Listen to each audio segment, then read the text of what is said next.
And broadcasting? Yep, I just unmuted us. Okay, great. Today is Thursday, October 16th, 2025. It's 5:30 p.m. local time. And this is the meeting of the City of Harbor Springs, Michigan Planning Commission. And it's a public hearing. And first thing on the agenda is our roll Bill Mulder, here. Barry Leskard. Here. Bob Buckner. Here. Vanessa Warren. Here. Kenny Stewart. Here. Chip Everest. Here. Jeannie Benjamin. Here. Tony Johnson and Mark Bidet are absent, but we do have a quorum. Great.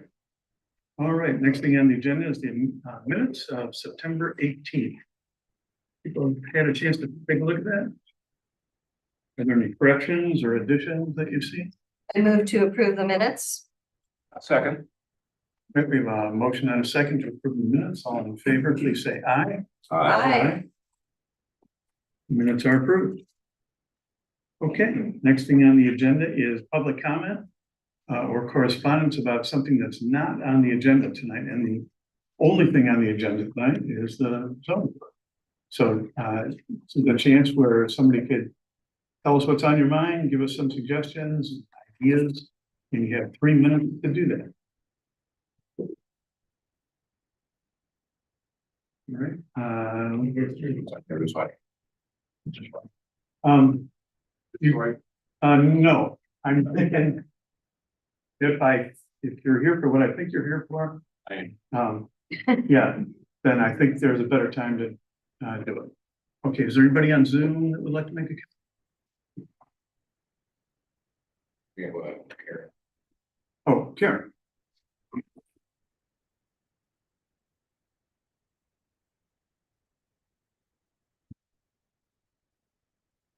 Hi, good evening, Karen Outfield, West Travis Township. So I spent the last couple meetings on Zoom, and I wanted to ask you all, just mention my experience. The captions, which I had turned on at home, didn't even capture the discussions in a way that were discernible. And so after attending all these meetings, really the only way to hear your voices is if you get really close to the microphone. And so I'd like to ask that again. I was surprised about the caption. I wanted to mention to John at Beckman and Rader, We Love Harbor Springs is not a PAC. And you had that in your document. So I just wanted to point that out. Okay. And then we sort of correlated 60 inquiries about the zoning. And I didn't know if you all had received copies of those 60 inquiries, issues, questions. Bill, do you know if the other planning commissioners have received them? Because I made hard copies and I'd like to hand them out if I may. Sure. Yeah, all right. Thank you very much. All right, we'll wait just a minute.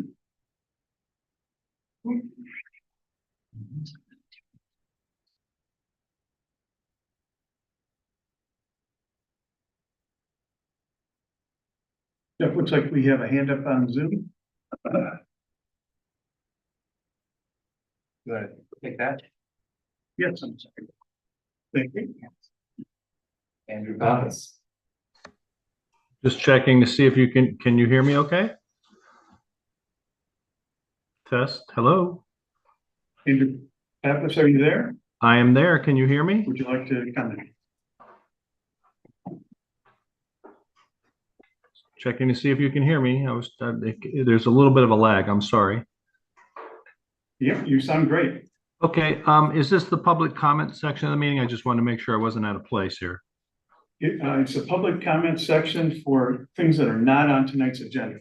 Yes, sir. And so, okay, if you might, yes, the I only didn't thing see it I on can the, do is, okay, zoning. fantastic.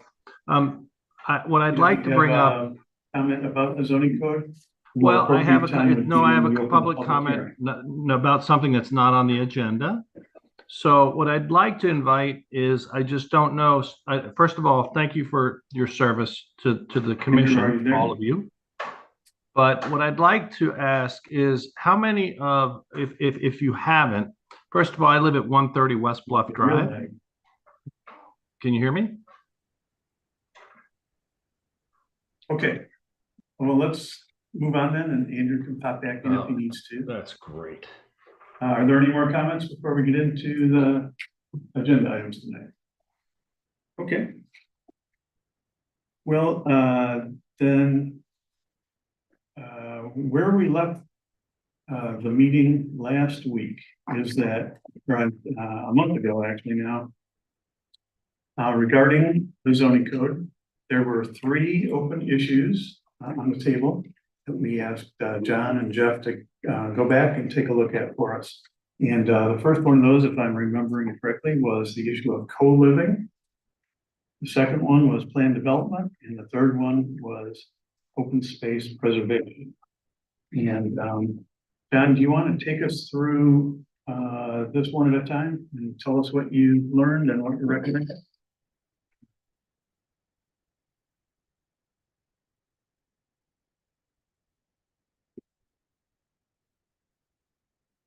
Regarding the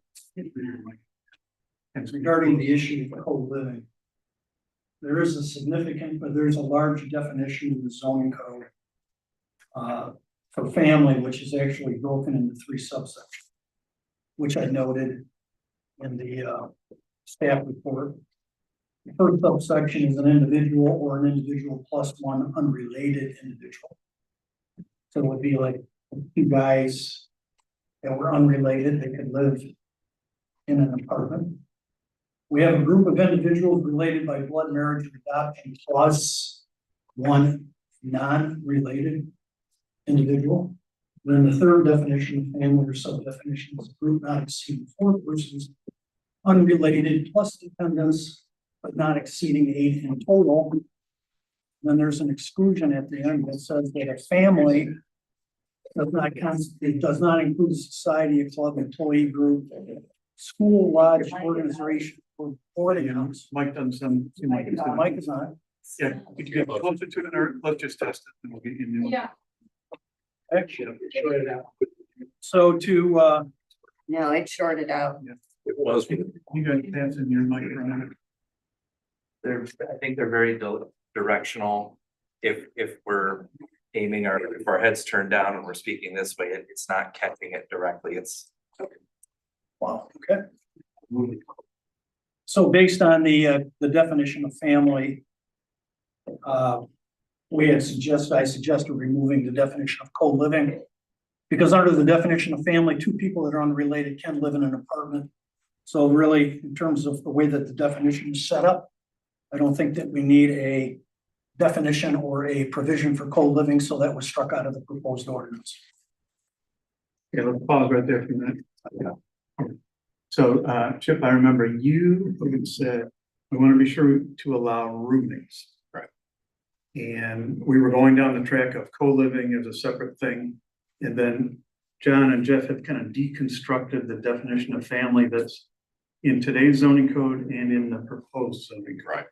And let me see if I get this right, John. The way we understand this is that today, the way it's written, roommates are legal and kosher. 2 people can live together today. Okay. So. And we're not, That's- and we're not gonna change it.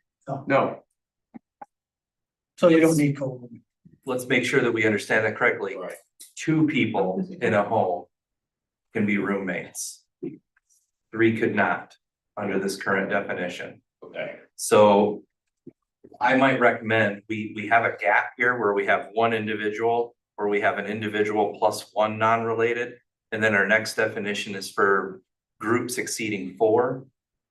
I might recommend that we consider changing an individual plus 1 non-related, maybe to +2, so that it would allow 1 person, 2 people, or 3 people in a roommate situation. Right. But then when you get to 4 or more, it would need to be a family. Okay, let me ask the question by asking an example. So I appreciate you bifurcating, the employee housing versus the co-living.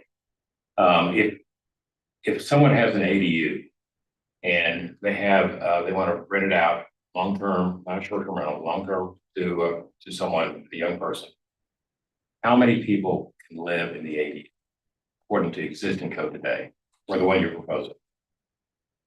An ADU is a dwelling. Okay. And if it's in a single family neighborhood, then a family would be able to be in that dwelling. And so it would be one of the choices on this list. Okay, so it could be, the way it could be someone in this, one person and non-related would be one example, and then a family would be another example. Correct. Okay. And so you're suggesting we have actually more than one non-related person as well, up to two? I'm asking that. Right now, it's 2, Yeah. but that does Two leave, unrelated, what I'm suggesting, 3 total.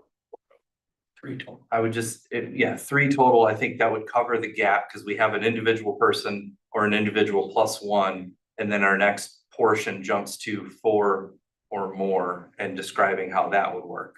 Okay. So it's whatever you feel is most appropriate. If you think that in a roommate situation, just 2 is the limit, or if you feel that 3 might be appropriate. Okay. Thanks.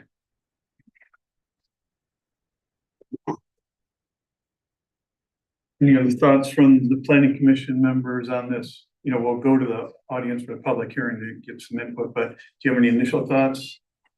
Is it okay with 2, or would you prefer 3? Well, I mean, for me, it kind of depends on the size of the dwelling unit and where it is, so, but I'm up to hearing people's comments, so. Okay, So let me ask a question. If, you know, if we were to expand it to allow 3, because right now I recognize your point, Jeff, that that's a whole.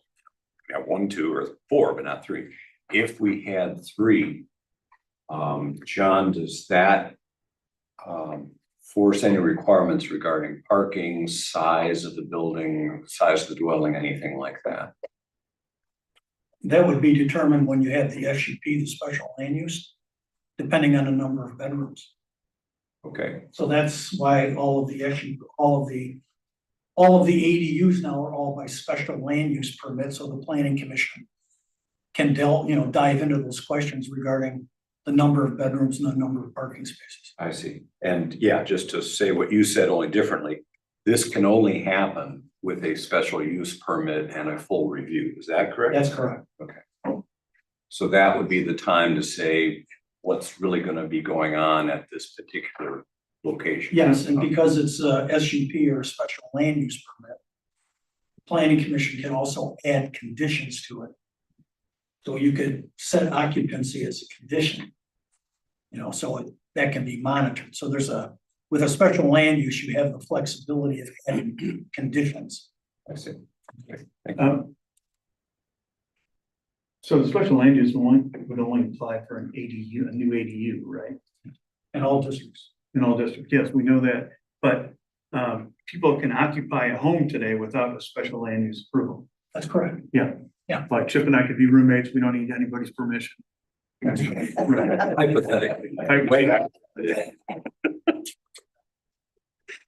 Okay, And John, what happens to existing co-living places now that are currently set up as co-living? What happens to that? Are they grandfathered in? And then what happens when that property I think changes? I have my opinion, but Mr. Raymer's here, so I would ask Mr. Raymer what his opinion would be for existing co-living if the ordinance is adopted. I don't know who, I mean, you'd have to give me an example. I don't know who. So on Bay Street, the co-living place that handles for the Point, and then I think they have another one on Traverse. Those are grandfathered, Okay. and they'd be grandfathered still, no matter what you do with the new code.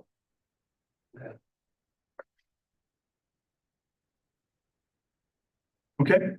Any other questions from planning commission members on family? Okay, so the concept is, if we like the definition of family, we can get rid of definition of co-living, we can get rid of conditions for co-living, we can get rid of co-living as a use in the uses table. Okay, John, what else you got? Second issue was the issue on the plan unit development, and Carter Williams presented his option that was prepared by Lene Wells, who's a certified planner, based on Carter saying it was paid for by the We Love Group. He said even though it didn't represent the We Love Group, it was however convoluted it was. But we took a look at it, and there were some provisions in there that I talked to Lene, there were some provisions that I don't think changed the intent. They just provide some additional clarity and a couple other options for the planning commission. Sections like ownership, public benefit, and she had some narrative regarding height and bulk and density, which I thought were, some additional criteria, but nothing that really changes the spirit of the intent. The other thing that we took a look at were the qualifying standards relative to where they could be allowed. I know that a lot of people in the community had fear that PD would be allowed in the waterfront or the R1A or the R18. So the revision to the ordinance basically says they're allowed in the RA, the RM, the ROS, the CBD, the B1, and the B2. They're not going to be allowed in the R1A, R1B, R1E, R2, mobile home, waterfront, or industrial or community zoning districts. So we pretty much we've isolated them primarily to commercial areas. The qualifying standards of F, we had specific standards for RA and RM districts. We've separated, there's separation of districts to allow some greater clarity. So overall, in the red lines that I provided, you'll see where I incorporated some of Lene's recommendations. Not all, but ones I thought were appropriate, and provided some additional clarity to the ordinance. The third option or suggestion from the PC was to basically retitle the cluster housing to the open space preservation. And that conforms with state statute 125-3506. And that's what it's referred to in the state law as open space. And basically, as we've talked about, that's the ability for somebody that owns a larger piece of property that has multiple family units on it to cluster them in order to protect things like topography, natural features, and sensitive lands that are on the district. So they can't increase the density, but they can just cluster the housing in order to provide more open space. So those were all the recommendations, or the summary of the recommendations. And those were all provided in your red line versions to show where all the changes were made. Now, the plan development, I wanted to point out something else. Really looking at the standards and envisioning project in the CBD and in B1 or B2, it was apparent that it would be impossible to satisfy the 7 standards that we had in there. There's a lot about open space preservation and set aside open space for public use in perpetuity. And it just didn't look at all feasible for a project in a business area. So John, Jeff, and I put our heads together and reworked the standards a bit with more of a focus on historic preservation and reusing buildings, extending the life of buildings, fostering the aesthetic appearance, and providing long-lasting public services or amenities. And that those slightly modified standards would apply in ROS, B1, B2, and CBD.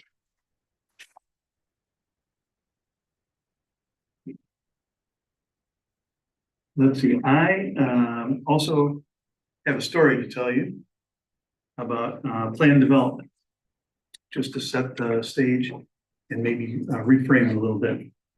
So Dave Kimball, I don't know if anybody knows Dave, local architect. He and his wife Caroline run Kimball and Kimball Architecture and Design Firm. And he reached out to me and said, I know you're talking about plan development, and people see that as a scary thing. He goes, but I want to tell you about my project.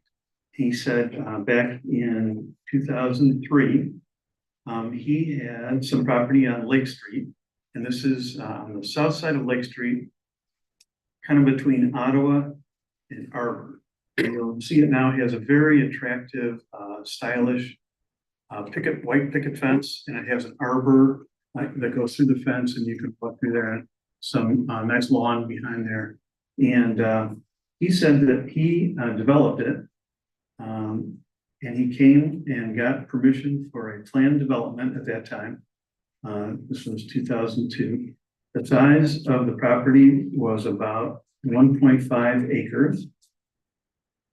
And they set it up as site condos, so rather than platting subdivision, they did that.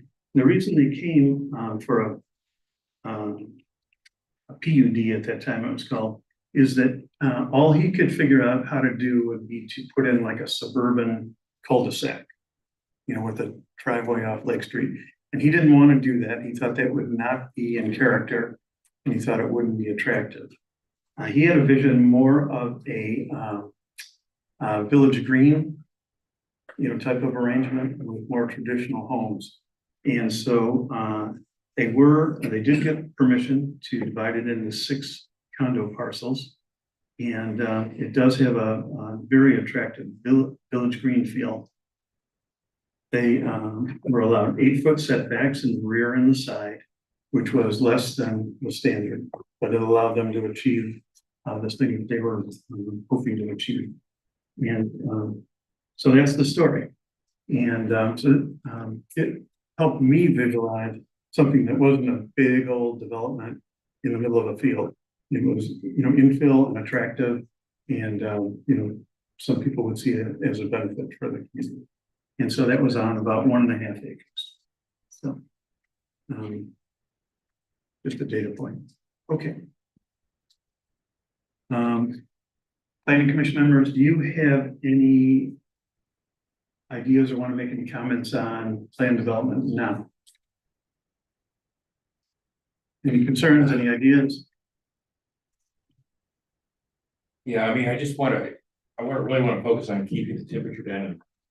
And John, I would appreciate it if you would not use words, editorial words like convoluted and I'm just asking for that. Thanks.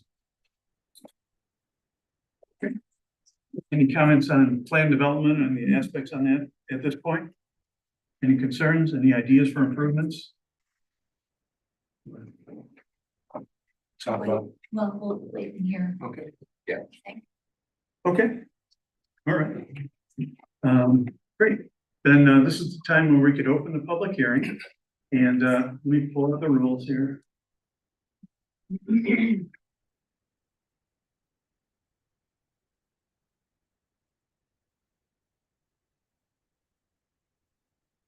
Want to clarify this, Carter Williams, 355 East Main Street. So need a motion to open. Oh, I'm sorry. Let's look at it here and now, so I. Okay. Go ahead. Yeah, just stay there. What? Just stay there and. Yeah. Okay, let's do the formalities. Okay, so we're about to go into a public hearing, and this is a structured and defined process. Each person may comment once for up to 3 minutes. The response from the planning commission has to be limited to clarification of the presented facts. So that means we can't answer questions during your comment or have a discussion with you. We'll just be sitting here listening. And speakers should state their name and full address, including city and township clearly. And then last time also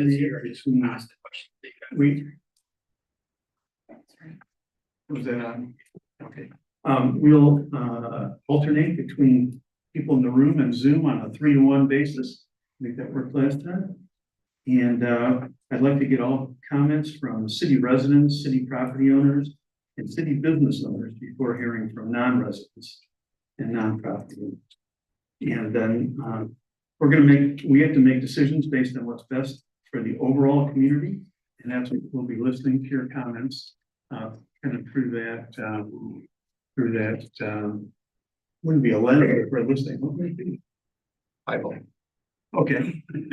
Through that ear, let's say. And we open and close the public hearing with a motion and votes. So could we have a motion to open the public hearing? So move to open the public hearing. Do we have a second? Second. Second. Do we need a roll call vote, Jeff? Yeah, let's do that. All right. Excuse me.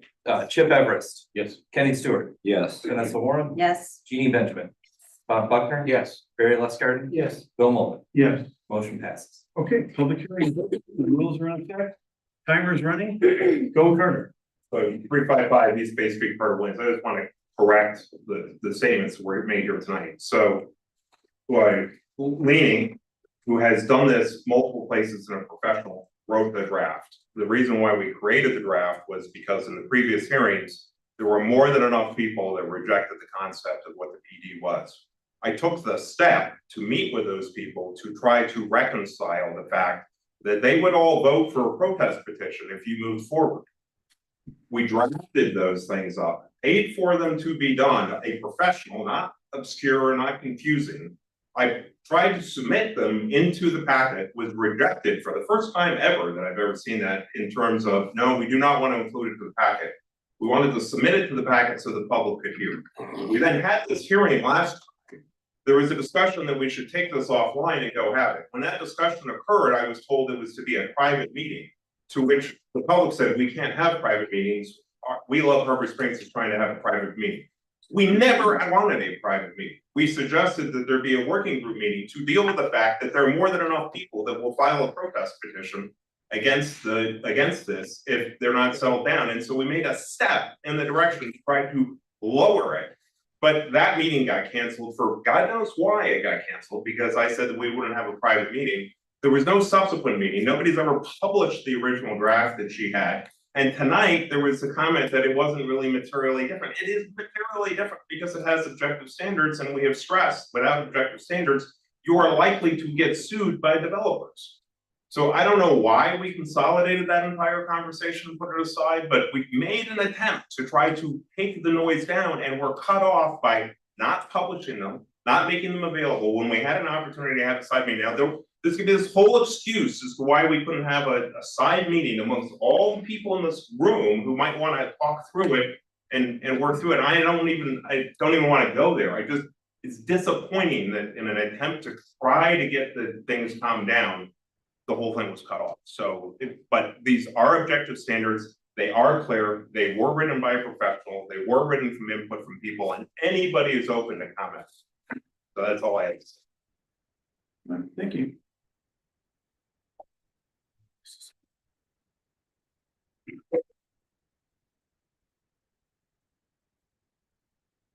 All right, anybody on Zoom? Oh, wait.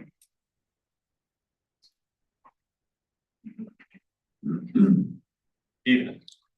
My name is Bill Wayland and my address is 5786 M119, Little Traverse Township. I love Harbor Springs. I married into a Week-Wisconsin family 47 years ago, and I've visited every summer since.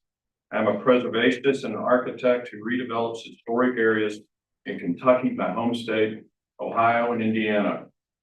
I'm here tonight as a board member of the library. 2 summers ago, I began to research information regarding the library as the board began to look at the future. At the History Museum, I found the original plans of the 1905 building that anchored the corner of Main and Spring Street.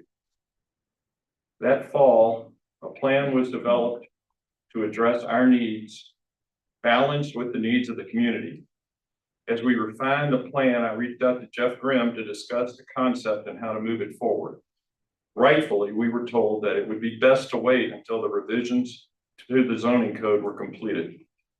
Our board decided to monitor the zoning process and refine our concept while pursuing additional resources. A community survey formed the basis of the plan that provides a covered drive to maintain access to adjacent parking lot and to our neighbors. The first floor provides for an accessible lobby, new elevators, new stairs to meet exit requirements, and our 2 tenant spaces, which are occupied by Kel-Bel's and the Fudge Shop.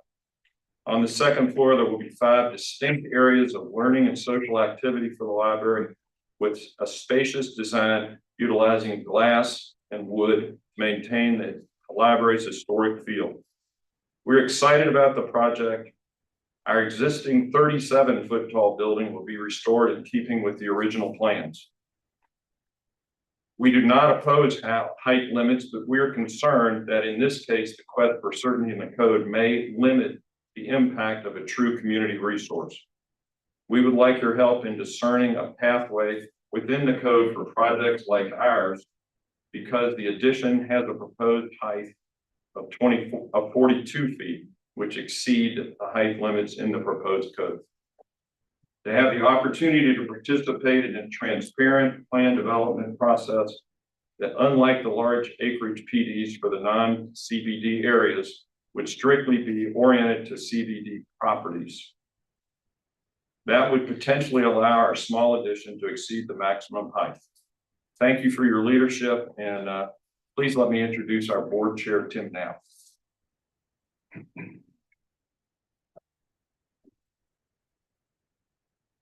Greeting, Tim Knapp, 3036 Millbury Court in Harbor Springs. I too love the Harbor Springs. I started on a library board approximately 10 years ago. For approximately 8 years, we've been going over renovations to try to bring the building up to code for fire and safety, as well as it's interesting for those who've been there, the only way to get to the bathroom is going upstairs or downstairs. So it's really not accessible for anybody that needs access to it. One of the things that I'm excited about is the new plan would be public accessible bathrooms on the main floor for the entire community that we can, everyone could use. In 1894, a small building was purchased at the corner of there, and later on continued on to purchase adjacent property from the post office. Then Earl Mead designed the building in 1905, which was dedicated in 1908. Currently, the HVAC, the plumbing, pretty much everything about that building needs to be redone. We want to preserve the exact look of the existing space because everybody seems to love that space and to be able to use that.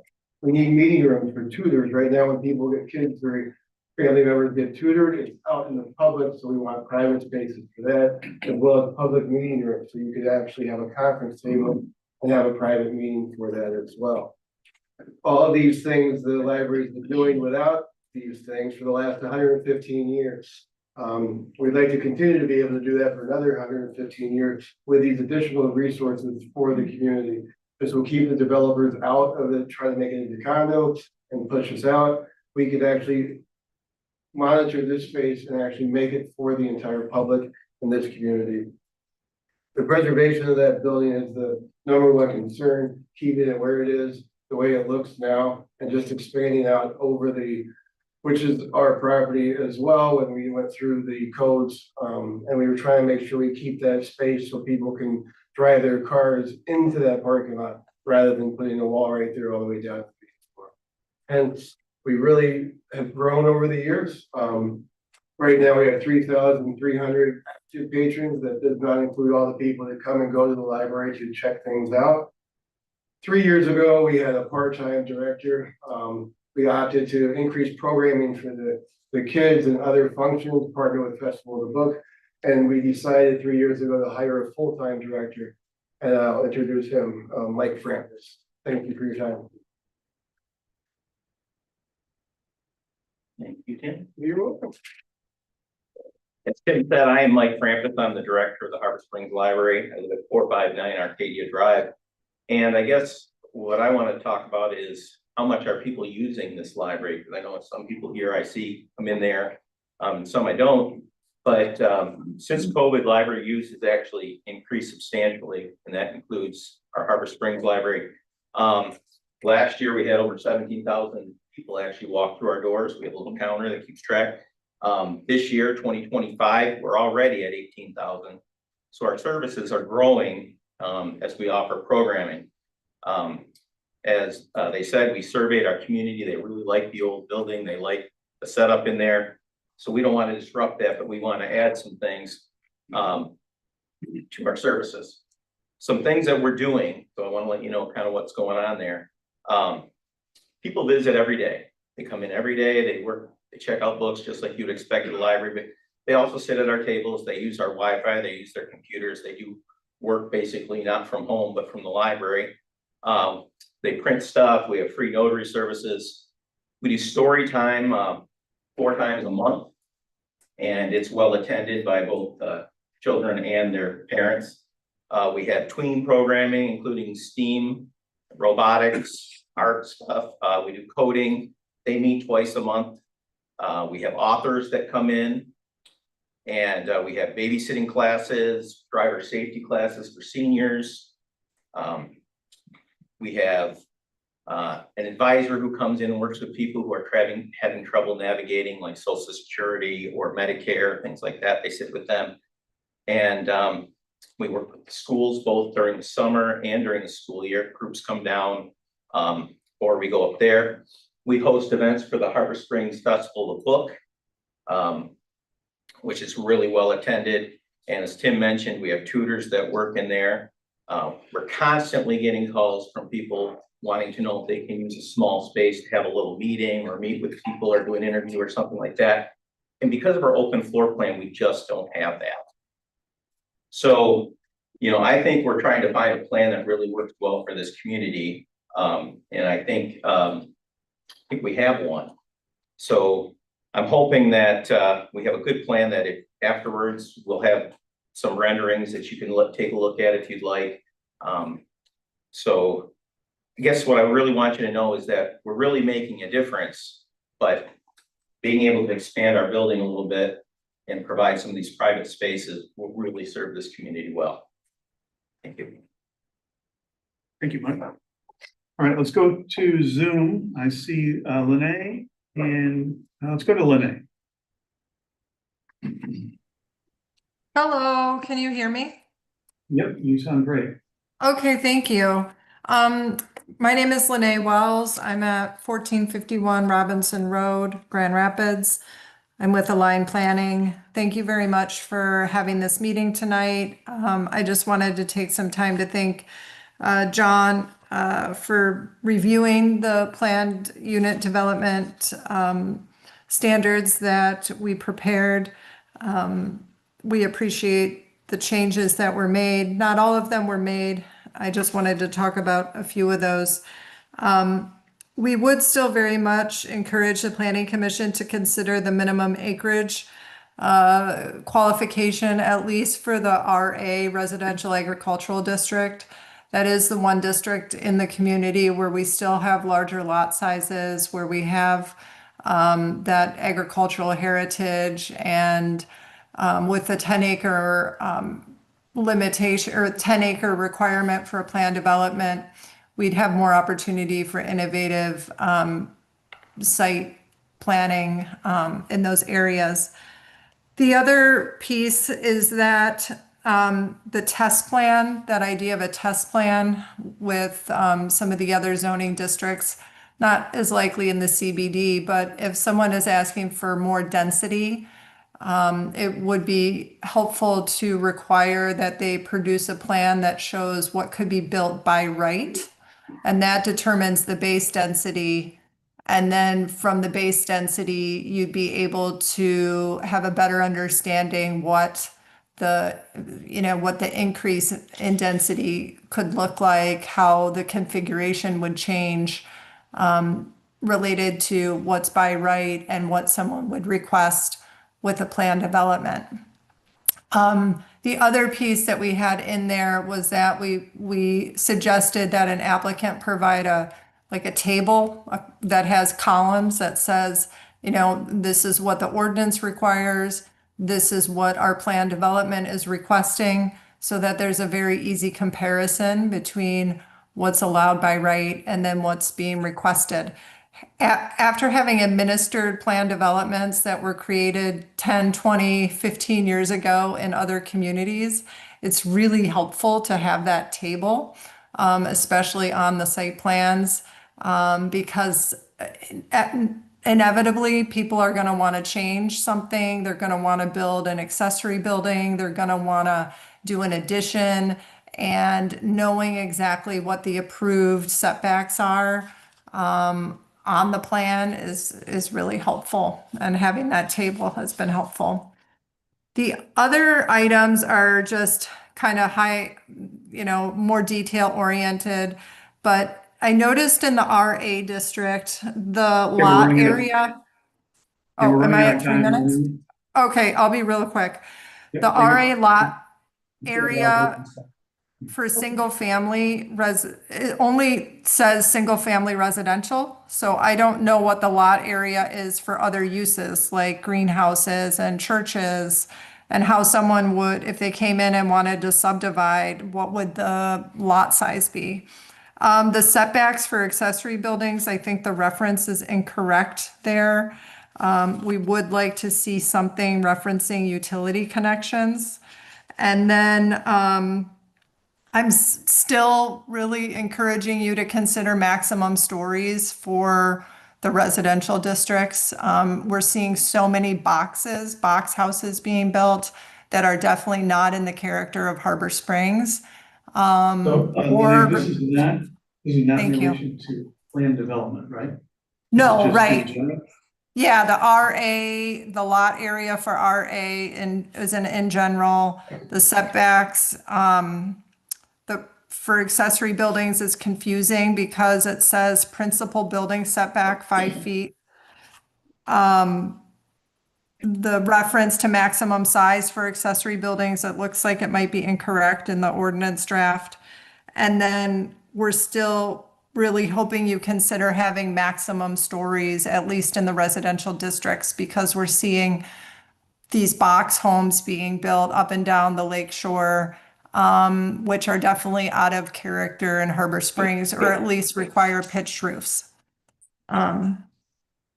That's all I have right now, and I think we've made a lot of great momentum.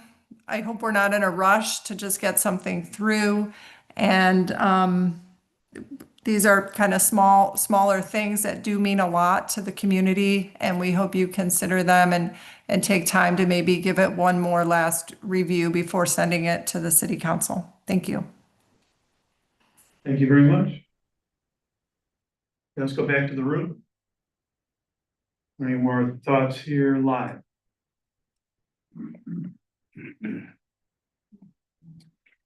Philip Lohr, 4733 Hill Road, Redmond Township. Just a couple things, going back to the co-living, I think that Jeff's idea was really wise about saying that two non-related would be good. I think it covers the gap really well, and I think that with the ADUs and the concern for like too crowded of a house, I think the special land use process really kind of takes care of that. So, you know, we have to think about bigger houses too, and it's like 3 roommates in a house, that's not weird. People will do it anyways if you ban it, and so I think it's just a good way to cover the whole. Carter was saying, I don't want to say what Carter was saying, but I think that there actually are objective standards that John added into the plan development, like maximum 1.5 density. So I think that it might be worth going over what the changes were specifically that John did, just so that everyone knows instead of more generally, because I do think that there was objective standards that were reintroduced. I also think that because of the like super limited or super controlled process, I don't really think the minimum acreage needs to be 10 acres in RA. The example that Bill gave of a 1.5 acre plan development that turned out really well seems like it could be really good. I don't see why having the large acreage limit for plan development would give people more opportunities or be better design. So that's it. Thanks. Thank you, Philip.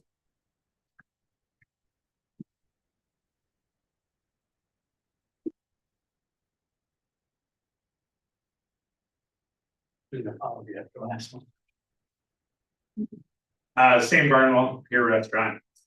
At the beginning, we kind of skipped through with the co-living, the addition of an employee housing definition. And I want to speak to you briefly about that because it kind of encompasses and joins single family use and boarding house use into if there's a relationship between the landlord and the tenant that also exists as an employee and an employer, that then it potentially has other rules and other responsibilities. So if the peer rents to a peer employee, that's potentially falls into a chunk of the code. But if the peer rents to a New Yorker employee, that's totally acceptable. And part of that provision comes with that there is a free rent or a subsidized rent. Subsidized rent, I would say, is probably a hard line legal standard. They have to fit that definition. And it encourages that if an employer is renting to somebody that could be an employee And not wanting to get caught in that provision, they need to charge the highest possible rent. Which I don't think is the intent of the city of Harbor Springs, to be encouraging higher rents. So I want to kind of start with an example and present a potential an opportunity there with the definition. You know, we have a gentleman that works with us at the pier, single dad, 11-year-old daughter. He's able to walk to work. She's able to walk to school. He lives there year round. That's single family. And it would not be boarding house prior to the addition of this employee housing language that has not yet been discussed. I think that that should be something that we encourage. Employers buying some of these houses that allow managers and employees to be year-round members of this community deals with the fact that a lot of these are becoming summer homes or becoming really expensive homes. And a lot of our retail and downtown and restaurant staff can't afford a $500,000, $600,000, $700,000 home. So they have to then commute or not able to be in this community. So I know I'm running short on time, so I'll jump to this. My recommendation is that we keep the employee housing definition, although it is very similar to boarding house, that we make that separation. That employee housing is a single employee housing that's being used as a single family use, following the single family definition in long-term lease to an individual or group of individuals related by blood, marriage, or adoption, plus one non-related individual, following your same language, that would not be in this employee housing, I guess, group, which I really don't think is necessary because boarding house and single family home really make that separation. What this additional language is really trying to do is say that the community cares what the relationship is between the landlord and the tenant. One quick other side note on the boarding house definition, I think to get to the gap between 1, 2, 3, and 4. It says provided for 3 or more persons. And I think boarding house is better defined with 3 or more unrelated persons. Because you could have a family of 4 people that rent long-term on a long-term lease. That would be a defined amount of time, even at a year. They would be 4 people. They would fit into the boarding house definition. Adding that word unrelated, I think will clarify the definitions for you. Thank you. Thank you. Mr. Chairman. Yeah. I have a clarifying question, sir. I appreciate your comments. Certainly. And you use the example like a peer restaurant. Yep. Renting to a peer employee versus renting to what could be like a New York or another restaurant employee, for example. Mm-hmm. I don't understand why we have a problem today, because if there is a rental relationship, the renter can decide who they want to rent to at whatever amount. And I don't know how the zoning code would have to be specific about where they work. I just don't follow you there. If the language that they've added in this current draft for employee housing was struck, I would fully agree with you. I think it is solved. But I don't know if you can scroll to that section. It was in the memo, but not talked about prior to. They added a definition for employee housing and potentially allowing it by right, special land use, or not at all in certain districts in the draft. Which really gets into the planning commission and the zoning code caring what the relationship is between the landlord and the tenant in single family or boarding house. And I fully understand the boarding house and fully agree that that has its challenges. In the single family, for that family unit, with the new definition of family, for the +2 roommates, I would say it's a family unit +1. You know, because a family unit can be the husband, daughter, and then a roommate or girlfriend. They're not yet married. And so that girlfriend relationship is handled by that +1. But to answer your question directly, it's this addition of employee and housing. Thank you. Thanks. All right, let's go to Zoom. Rick Tarczynski. Hello, Bill. Rick Tarczynski, 465. Can you hear me? Yes, go right ahead. 465 State Street. I'm calling in about this plan development 10.2.1D about allowing commercial activities in a plan development. Many years ago, when the rejected zoning code was written, there was an attempt to allow businesses within residential areas in ADUs, and the community pretty much rejected that idea and it was taken out. So I'm not sure why you would want to allow them in PDs at this time. It seems to me that that's pretty much the same thing. Thank you. Thanks, Rick.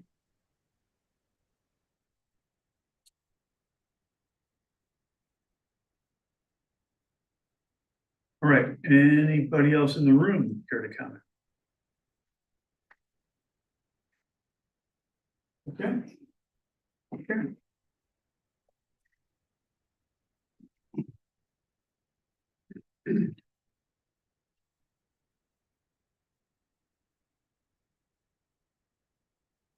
Karen Monkfield, West Travis Township.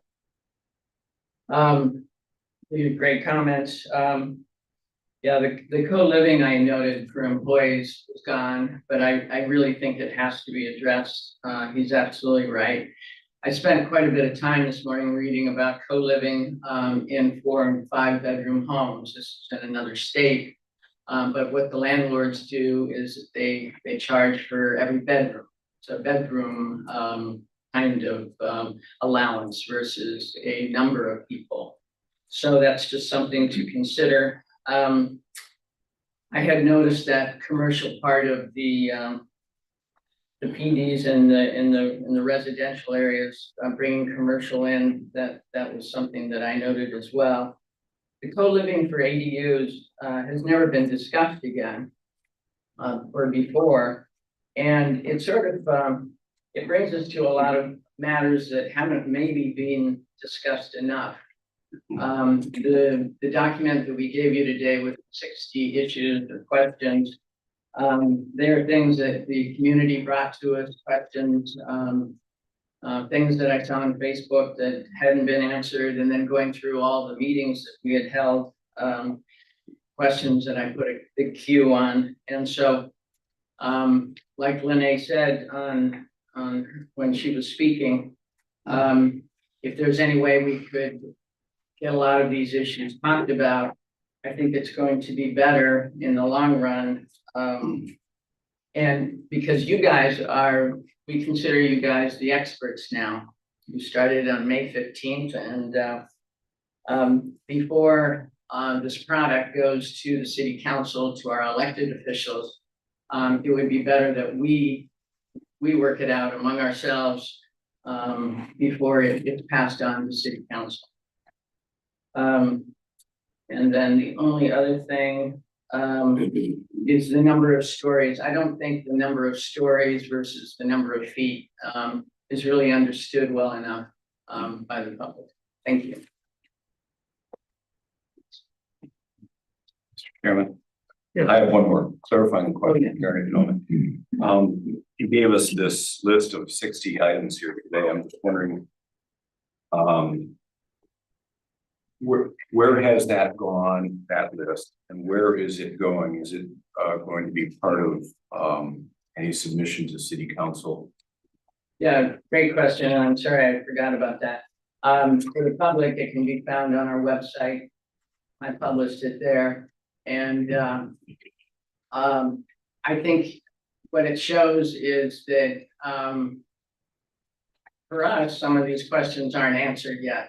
And so if it can go to city council and be something that they can take a look at as well and ask great questions. But you guys are really the ones that are the ones that are going to work all these details out.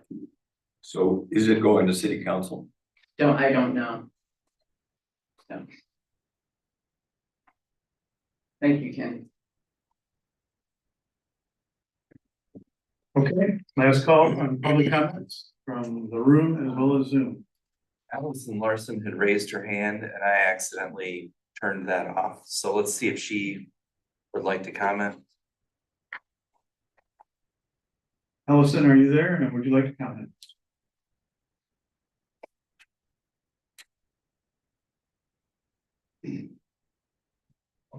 Maybe not. Okay. All right, then. It looks like it could be time to close the public hearing. Actually, if you don't mind, I'll do a quick one. You inspired me. Chris Heiner, 618 East Lake Street. I was thinking about the plan development you mentioned. That's actually a couple doors down from me. I did not realize that was a plan development, but I did want to say that I can be in favor of smaller plan developments like that. Because it's a really nice lot, those are nice houses, and what they were able to do with those smaller lot lines is really push the houses back a little bit to the side and create more green space in the front. So there's less housing frontage on the street, it's more set back. It's actually a very nice setup. So I think plan developments in general are a great idea because you can really, like I heard someone say, you can sort of push the houses to one side and expand the green space and preserve the natural beauty of a site, create more of a communal area, which I see as a benefit. I understand people's concerns because you know, development in general, if it's not done right without community input, it can be cookie cutter, but when it's done well, I think it works really well, and I see a place for it in our community. And to be clear, there's not a ton of open space. It's not like we're going to be overrun with planned developments, but I did want to say that I think it can make sense on a smaller lot like that if it's done well. So I appreciated that comment, and as a neighbor, I appreciate those houses as my neighbor. So I don't just see it as a benefit for a larger undeveloped lot. I think it can be done really well and can be flexible. So just wanted to chime in on that. Thank you for that comment. Thank you, Chris.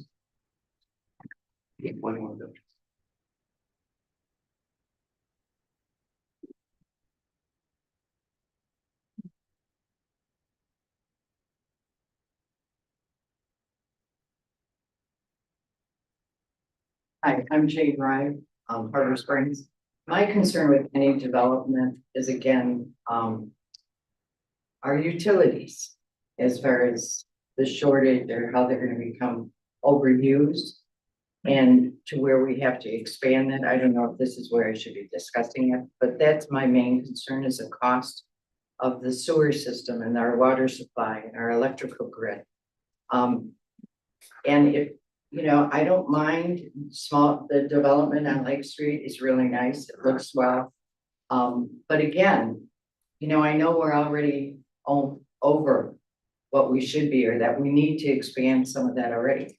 Who's gonna get that cost? Can we have like a contingency account? So when some of these developers want to develop, they put money into that account to help for the cost of that. So it's not all on the citizens that live here year round. And our utility bills won't be going up. That's my concern with all the development. Thank you. Thank you.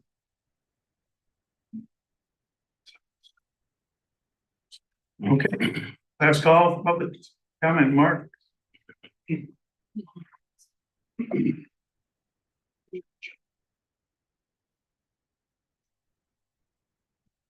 Mark Rundell, 181 Dole Street. I just want to quickly thank you gentlemen from the library. And I think, is it Bill Whalen? I'm going to try and paraphrase something that you said, because it really struck the chord with me. And that is, he said something about how the code impedes the community, true community benefits, or something like it's detrimental to true community benefits. And that is You all know my position and how I feel that this whole process has really, not been a significant improvement in community benefits, long-term, positive benefits for the community of Harbor Springs.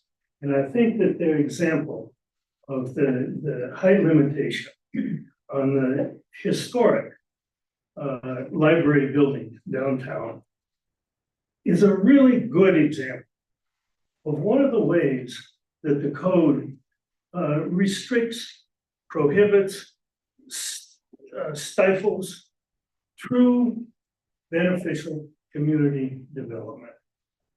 And I have said this all the way through, the restricting of the by right notifications, restricting of commercial space, restricting of height limits, restricting of lot coverage and setbacks, lot sizes, on and on and on ad infinitum. I think we really suffer as a community because of these onerous restrictions that we're building into the code for arbitrary reasons. We really need to get back to looking at what is the best long-term plan for the city. And to think that we can isolate ourselves in the past is foolish. And I really appreciate your example of the library building here as a central core feature of this community. And so I think it really resonates with me why we should be looking at much more drastic changes to our code. Okay, thanks, Mark. All right, Pascal, in the room and on Zoom. Okay. A motion to close the public hearing. I move. Second.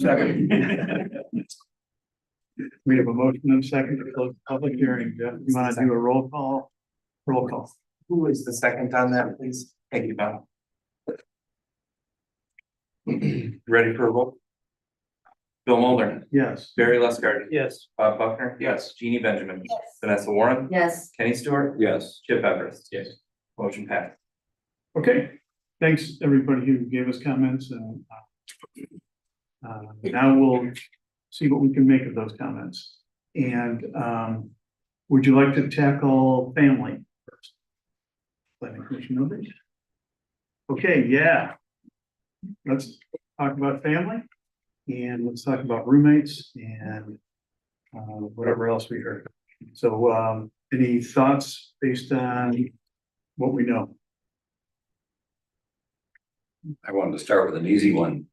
And Jeff had brought it up as a suggestion to the planning commission that we do something to create an allowance for 3 people co-living. I think that that's an obvious thing for us to fix.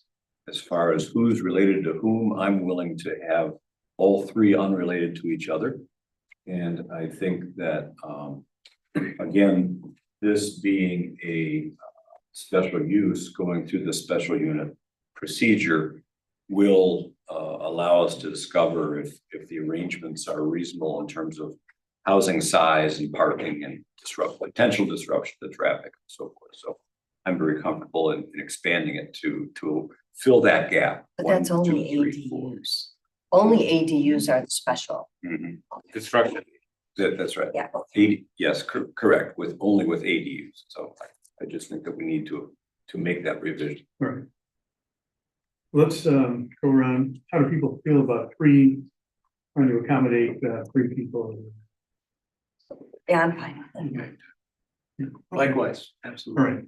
right. Is your favorite solution to just take that first definition and bump it up by 1? It would be the second definition where it says, or an individual plus 1 non-related, we could just simply change that to +2 Oh, non-related. all right. Up 2 or something. That would allow for 3 individuals to occupy a dwelling as.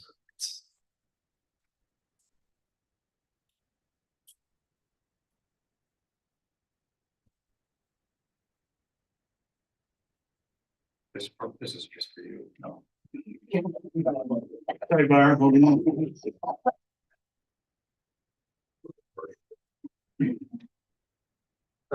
Folks online, you know, we're just, there's an offline conference between the city attorney and the planning. Well, in discussing, I can bring up the second point that Sam Barnwell made when he was Yeah. speaking. So when we look at the definition of family, one of the last things in here, when we talk about what family is, at the end of it would say, but a family shall not include. And we list a couple of things, and one of the things that we list is employee housing. And so because we list that specifically as something that we say a family is not, I mentioned to John and Jim that I think we need a definition for what that is. And it cut out, didn't it? Yeah. What if I turn it back on? All right. So that's why we added, I'll just yell. That's why we added that definition. To create something to fill in where we specify it in the family and say it shall not include employee housing, to then have a definition of what employee housing is. I think Sam does make a good point. When you have a situation where, let's say that the employer is making available to an employee and it's just one person in that home, do we need it to apply to that? So one thing that we could create in our rules and regulations for employee housing is that it maybe shall not apply to situations with less than X number of people in the home. If that's a way that we want to address that, and that way we could still apply it to some of the situations where there's more people in the home where we have previously had concerns and complaints brought to us by neighbors. For discussion, but yes, and that was something that we added to the code here, was a definition for what employee housing. Jim, do you have any thoughts for us? Yes, one thing that I was just talking to John about this, I think the definition of employee housing should exclude persons that are permitted under the family definition. In other words, if you're allowing 3 unrelated individuals to live in the home, they should be able to be employees. I mean, just because they're employees doesn't, shouldn't deprive them of the ability to qualify under that section. So what I was suggesting to John was that we would create some language to make that exception. Okay, could you restate that for us? Like what, yeah, what's the solution you're recommending? Well, I'm recommending a carve out, create an exception in the definition of employee housing that would exclude people that are, that fall within the permitted occupancy rules of whatever section that is. For family. Okay. Language to that effect. Because I just think you have to do that. I also think that employee housing, I was discussing this with Jeff and with John. You have to, right now, there is no place where employee housing is permitted under the draft that's before you. You have to have a place where it's permitted. And I was suggesting putting that as a special land use in the RM district. And the same way with boarding houses. Make those special land uses in the RM district. Then you've done what the Michigan zoning code requires, is that where there is a need for a type of use, you have to make provision for it. That's a section in the ZEA. So this would accomplish that. All right. So let's take those one at a time. Planning Commission members, how do you feel about the idea to carve out in the employee housing definition a family that would qualify under our family definition? I'm for it. I would be for it as well.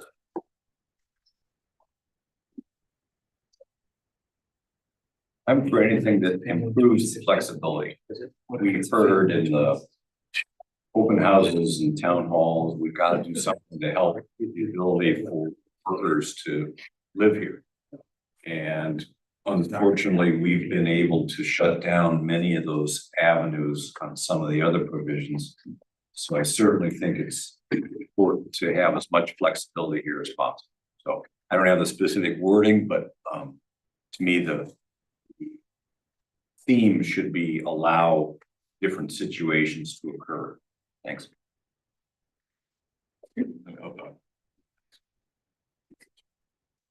Yeah, I'm the one who brought this up last time, kind of bifurcating again, the employee housing, boarding houses versus, you know, the roommate situation. I understand what the gentleman from the peer is suggesting. If it's a full-time, year-round employee with his daughter, I don't have a problem with that as employee housing.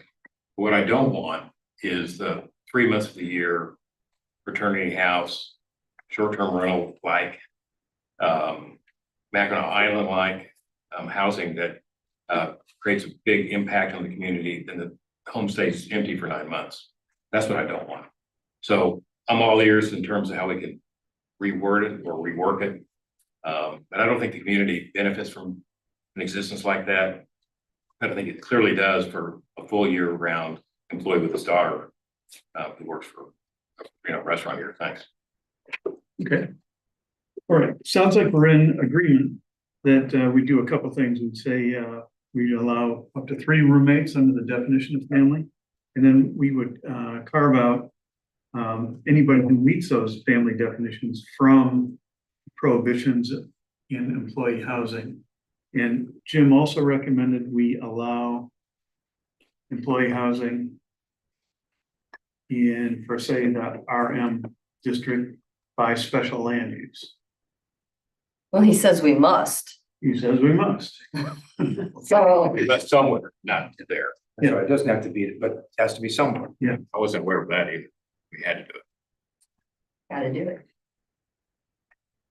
Okay, are everybody okay with that? As Yes. R2, would R2 be a place or?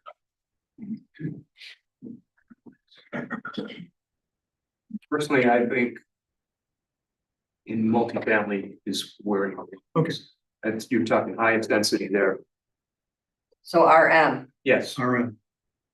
Okay, to restate the idea, we're gonna allow employee housing redefined in the RM district by special land use. Agreed? Okay. All right. Jeff, do you see anything else we should be thinking about on this topic? You're asking me? I'm asking, I guess, all our resources. Okay, I think the same thing with the boarding house or whatever, is that the definition you have for? Yeah. I think that needs also, you need a place. And I would suggest again that we use RM and make it a special land. Yeah, that's what I have listed. planning commission members? Same principle, you okay with that? Good with me. Okay. Great. Agreed. Okay, I think we nailed family. All right, why don't we skip to what was going to be called cluster zoning, and now is proposed to be called open space preservation. I think that's an easier one. And how do people feel about that these days? The proposal.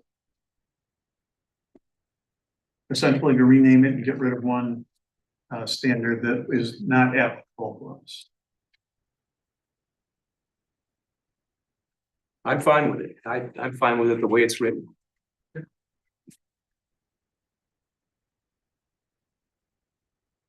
My thoughts are, it's hard to argue for or against until we see a specific plan. And once again, you know, I fall back on the idea that there will be sufficient rigor when a specific plan is introduced into the system for formal review. So that's the place to question whether this is too high, too wide, too far, whatever. But in the meantime, to have an allowance for its existence, for its potential, I think is the right thing for the zoning code. Great. I don't see any downside whatsoever if it doesn't increase density. That was gonna be my point, is it does not increase density and you're preserving green space. I don't see a tremendous amount of downside there. Great. All right. Everybody feel good about that? All right. Great. Well, then let's loop back to plan development. And based on what we heard, do you have any thoughts about the way that's written? Are there some ideas that we want to incorporate? I do agree that having it show by right versus I guess what's requested makes perfect sense. So, you know, when they're proposing just to be able to plan to show those differences, I think does need to be added and shown in that. Best plan. Yeah. But other than that, I think the PD is what's needed for, you know, for us to preserve a lot of green space. We're not increasing density. I know that was a concern about utilities and things like that. Same number of housing, it's just how they're placed, and I think that we need to kind of allow that, because I think by right, it's going to be something that we don't want in Harbor Springs. So I think obviously showing those differences will help. Yeah, was the table for this, was she proposing that they also show a table? Yeah, I'm pro table. Yes. It just helps, right? We're all visual learners, so I'm pro table. John, did you have some thoughts on the kind of the base plan versus the proposed plan concept? You can do whatever, I mean, it's really the discretion of the planning commission, but the table of comparison, it's not a big deal. Insert that in. The recommendation that Lene provided was that the density could go up 1.5 times. I just find it costly to have the developer prepare a plan showing how the property would be developed under the base code, when you already know that you will allow or consider 1.5 densities. It's a matter of math. If you have a 10-acre site and you allow 3 units an acre, that's 30 units. So the ordinance already says you can go to a maximum of 45. Why do I want the developer? Maybe you want the developer. I see it as just being costly, that somebody has to draw out a plan to show the 30 units when your ordinance already says you can add another 50% to it. Maybe. So just present the plan that you want, let the planning commission evaluate. To me, it's just a matter of, and maybe the community here has no concern about the cost of development. I am sensitive to it because based on all of the requirements that we have in the code, putting a site plan package together, putting a PUD package together, even before you get approval, is tens of thousands of dollars. So to me, I look at some of these incremental things that planners put in, and they really don't do anything to the process. They just add the cost to develop. When you've already said, we're willing to consider a 50% bump in the density, then show me what it's going to look like. I think we all know what a 30-unit subdivision is going to look like. I'm going to put a road down the middle of it, and I'm going to subdivide it, and I'm going to have 15 houses on each side. Why do I got to spend $5,000 drawing? Do you have to spend $5,000 drawing it?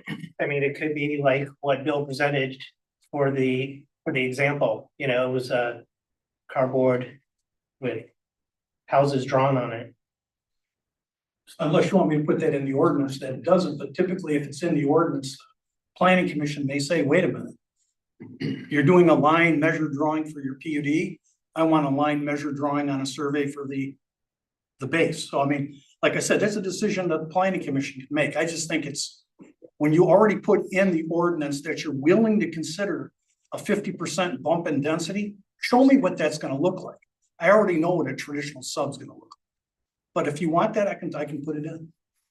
John, what if we were to not require, but what if the ordinance were written such that if the planning commission felt like there would be some benefit to seeing a before and after, if you will, that we could require them to do. You could ask for it then. Yeah, I That's think that that way you're not unnecessarily burdening the project. There's enough in that ordinance that gives the planning discretion, because it says planning commission can ask for things like market study, traffic study. You could ask for a 3D visualization if you want. Nice. Let's do it. Now, the other thing I'm gonna throw at you, you may think, wow, this is coming out of nowhere, but I will tell you this. Your current PD ordinance and the current ordinance that we're working with provides a lot more in the way of dimensional densities than this current code. So my recommendation is if the community is already lined up to appeal based on the PD, my recommendation is take your existing PD, get rid of the 10-acre minimum, and just say it's available and you can use it in all of your commercial and ROS districts without changing what the current ordinance is. But your current ordinance allows 49 feet in height, which satisfies some of the concerns that we've heard from the audience. So everybody's kind of drilling down on this PD, saying, oh man, this is onerous. This is gonna cause this community problems. Oh no. I'll take your current one, get rid of the 10 acres and assign it to the commercial districts. This one in here is a hell of a lot more flexible than the one that I've written. So I would encourage you to think about that. Bold proposal. So I mean, I just want to put that in context. That we're beating up something that is more restrictive than what you currently have.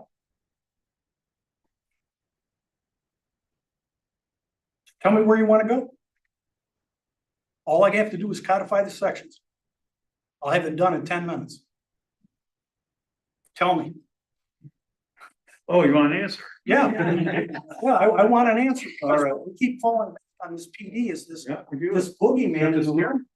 And here's the one right here. If I had to develop as a developer, I'd go to this one right here. Because this one here is not going to give me the same dimensional requirements and flexibility that this one is. I think you need to look at that, however. That was just really designed for one project in the CBD, which was essentially Rob Mossberg's project. And it allowed it with limitations in a very small area where it really couldn't happen again. But that's a why, project, and I'm just saying, if you can't just take that and just say it should apply. well, no, I put the stipulation on it, Jim. Get rid of the acreage, 10-acre minimum. And 0.5 in the CBD. In the 0.5. Yeah, and don't limit it just to the CBD, All right. but limit it to your B1, B2, and ROS districts. And this one would be more flexible than the one that we've got in this ordinance. With those two changes. Planning commission members, what do you think? I think we want to get it right, no matter what we have now or what's in the proposal. Doesn't matter what we have today, it doesn't matter what's written in the proposed code, let's get it right. Okay. Which one of those would you favor? So my question is, what was the third issue that Lene had? Objective standards, maybe, I'm sorry. Minimum acreage test plan Get the test plan. In the table. and then the table.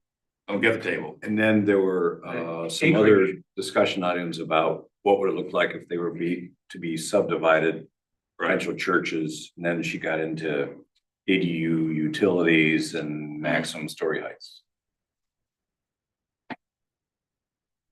Let's talk, why don't we discuss some of those since you brought them up? Well, let's see if we can close out PD in terms of the direction we want to go. And then we could come back to the non-PDs that she suggested. Well, I'm talking about the PD stuff. Okay, good. Yeah. Great. So the question was put to us, do you want to have this based on today's PD language or the draft PD language? And I'm more in favor of the draft PD language with the addition of the table. And then I think it's important for you, John, to draft, or however we create that table, to make sure the table has all the right elements in order to define the project. I know that we have the back door to say, well, we still want more information, and that's actually helpful. If a future thing comes up. I understand the concern about just creating additional cost to create a plan that you don't want to do with the base level assumptions. However, the table could cover that, to say that today's rules allow this many units, therefore it would have this much street coverage or whatever. You could define it in a table without having to spend all the money for renderings and architects. And that would settle the part about what's the before and after like. The table comparison, I think, would be helpful.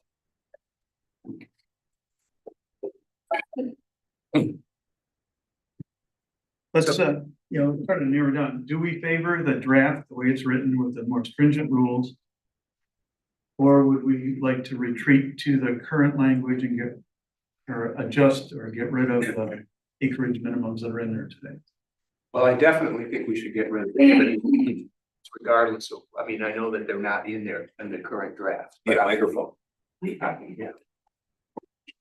I definitely think in the current code, there is no acreage. There's a 10-acre. I'm sorry, in the draft. In the draft, there is no acreage, and I favor that.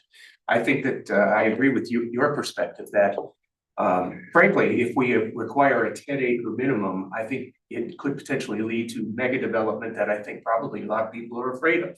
So I like the idea of, having a 2-acre PD and allow people to do something creative on that. I kind of come out with Kenny on the current draft. I think that there are some concern that there was a concern raised about retail. And I think that might be something we want to address. One of the things that I've been thinking about is if we were to limit retail and residential area to a certain portion of the developable space, maybe 10%, whatever it might be, so that you're not going to end up with a strip center in planned development. That might be a way to address that particular issue. Okay. Great. Well, let's narrow it down on, do we favor the draft wording or do we favor going back to the existing wording with some modifications? Vanessa, what do you think? Draft. Just all the public meetings said that they didn't want the flexibility of the other one. They wanted more stringent, so the draft. Right. Terry, what are you thinking? Yeah, I'm fine with the draft. Okay. Chip? Draft with modification. Okay, and I heard Kenny say draft.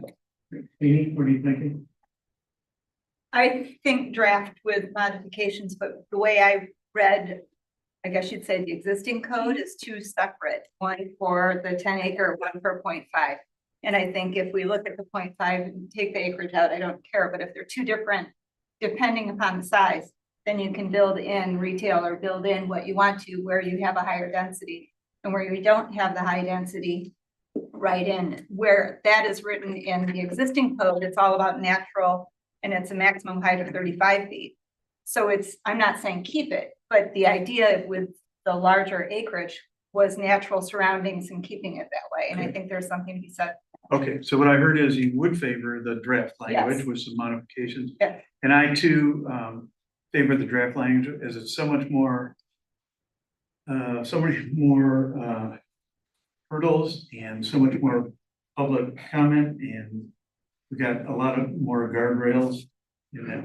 All right, so we have consensus that we're going to work with the draft, and now we can talk about how we might want to modify that. All right, and one of the comments we've heard most is to set some type of a minimum acreage for PD, and we could set an acreage for the RA and RN. We could set a different acreage or no acreage for the businesses. All right, let's open the bidding for minimum acreage in RA and RM residential districts. I think you have to be careful about being arbitrary, because somebody's gonna say, where'd you come up with these numbers? Yeah. Can we use Lake Street as a model? Yeah, Jim had mentioned that the current PD or PUD ordinance, the current one that we're operating, has a 10-acre minimum, I have to ask the question, how did the guy on Lake Street build a PD with 1.5 acres? This was 2002. I don't know what was in place at the time. But see, that's a great example of what a PD can do. Right, or was this more cluster zoning, cluster? He called it a PUD and yeah, I had that question too, Jim. I think at the time, I think the cluster was just a form of PUD. Okay. And so I think basically what Dave did was cluster PP, moved things out of the way, and he didn't diminish the requirements, but he just changed them. So that's how his worked. So John, give us an anchor. What, how do you see that we could come up with something that is rational in terms of minimum acreage? Well, you have to ask yourself the question, how many large lots do you have? I think the largest lot that you have is in the RA district, and I think it's, if I'm not mistaken, Jeff, I think it's like 10.5 acres. So if you say we're only gonna limit PDs to 10 acres, you're basically saying you're only gonna use it on one piece of property. And then it limits things in the downtown, it limits things in your business district. I've seen so many innovative projects never making it to the planning commission because the community has put an arbitrary acreage number on it. That's not supportable by anything other than the fact that they just threw a dart at a target and said, we're gonna go with 10 or 15 acres. So that's why I said, when you start thinking about acreages, you have to just understand that you're gonna be restricting some innovative development in the community. And there's a ton in this draft of restrictions and triggers. Not only does the planning commission have to review it and recommend approval, but then the city council is the one that actually approves it. And then they have to sign a development agreement. I mean, the process is a journey in itself. So why come up with these artificial barriers? Allow a development proposal to come before the community and base your decision on its benefits. But if it doesn't provide any benefit to the community, the ordinance says you don't have to allow it. So why start out by putting a hurdle saying we only want 10-acre PDs?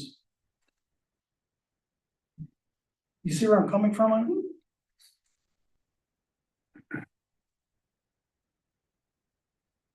All right, planning commission members, now that you heard that, do you think we ought to have minimums? No. No.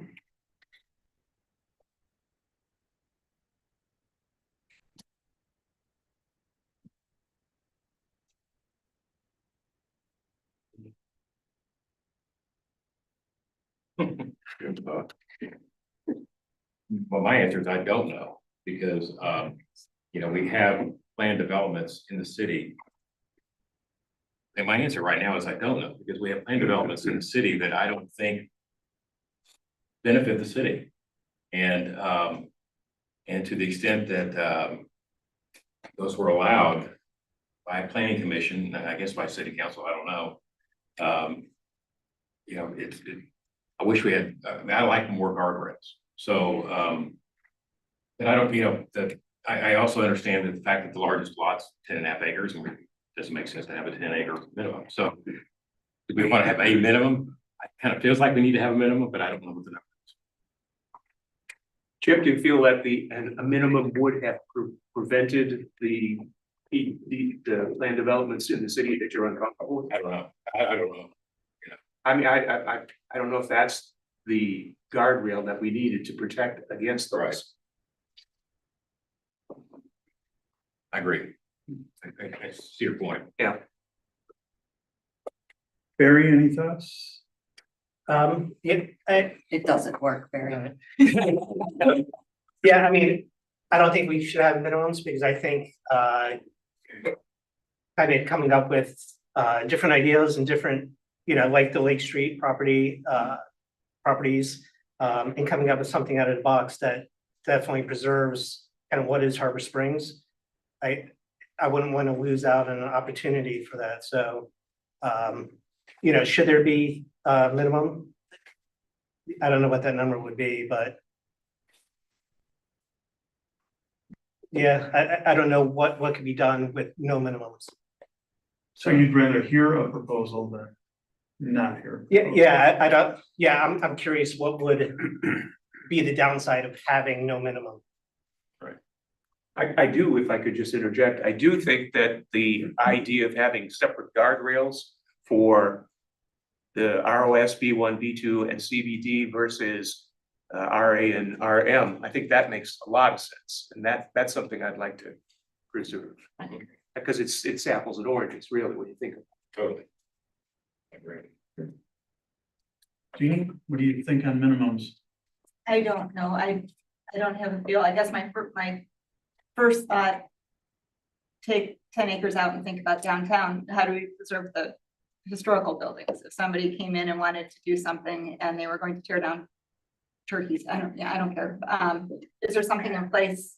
Does that even factor in? I don't know. You have a whole lot of requirements somebody would have to go through if they wanted to do something other than the standard code. Okay. So I think that's strong. Okay, Yeah, I would think no matter what, we don't want minimums in the business district. Absolutely. right. Yeah. Question is just, does it make sense to have some kind of minimum, and how on earth would we justify it Yeah, I in don't the know. residential areas? All right. Any, One thought, bring this together. that's your job. One thought is setting minimums might create some adverse problems. We've been calling it property X, it's 10.5 acres, whatever. Let's say we, for whatever reason, we said, all right, a PD is a minimum of some number like 2.5 acres. So someone who wants to develop the 10.5 acres says, well, if I can have a PD that's 2.5, I'll make 4 PDs. And I don't really have to tell you what the other 3 look like now. I'm going to do 1. And then I'll do another, then I'll do another. And pretty soon we've got a patchwork of neighborhoods that may or may not talk to each other. I know that we would always be reviewing, you know, development number 3 in context of what's there, but it creates new opportunity to create a non-contiguous environment, I guess. It's my concern. So what do you favor? So I favor no minimum. Right, it sounds like we're coalescing around having no minimum in any of the districts. We feel we have strong enough guardrails and high enough hurdles that we're gonna be fine, and we would see the proposals that would come from the community and make a decision on them. Can I ask one question? Yeah. I guess I just want to clarify a point with Kenny. You're saying that if we didn't have minimums, that if we had a minimum, then we could potentially create non-contiguous areas that were not compatible. Well, if we don't have any minimums at all, we can still have non-contiguous plans. Right? Am I thinking about that correctly? I suppose I might be having the reverse, but my thought is that if someone had a larger development in mind, that would allow them to come forward with the entire development plan all at once, rather than seeking some new arbitrary option that might be more advantageous economically. That was my only problem. Let me add into that, Kenny. You're going down the right path, because if somebody had a 10-acre site and they wanted to develop it in phases instead of 4 PDs, the planning commission has the authority to basically say, before we approve phase 1, we want to see the design for phases 2, 3, and 4. And that's part of the PD agreement. So you're actually forcing their hand by having them design everything for the property. So you have a complete master plan for the site, rather than ending up with 4 individual parcels. Yeah. Thank you. Okay. So let me restate what we have agreement on. In terms of the PD, we're going to use the draft rather than reverting to the current code. We've agreed that we like the idea of requiring a table comparing a base plan to the PD. We've agreed that we could request a actual engineered drawing of a base plan, but it wouldn't be mandatory. Does that sound right? Okay. And we are coalescing around no minimum acreage, either for the business districts or for the residential. I think we've agreed to have different guardrails for. Different standards. Yeah. Right. And was there some concern about commercial uses in a PD? Jeannie's Yes. shaking. Oh, Jeannie, yeah, But I tell us think, what you're. and I think that has some better verbiage on, but Well, no, I'm just thinking that I don't think anyone on the planning commission wants to see PDs as a vehicle to get strip centers in residential areas. So it strikes me that maybe the simplest way to govern that would be to link the permissible size of commercial to the overall development as a percentage, maybe 10% or whatever. So that if you had, I don't know, 30,000 feet of development, that you'd have maximum 3,000 feet of commercial. Okay. John, do other communities do that? Yeah, And is 10%? I've seen 5, 10, 15, but you have to think about it in terms of your lot sizes here, your lot sizes. Your largest parcel for PD is 10.5 acres. Your other parcels are gonna be small, way smaller. Yeah, Your gross floor area is gonna be smaller. yeah. You may end up, if you use 10% on like an acre and a half, the commercial component may end up being 800 square feet. Yeah.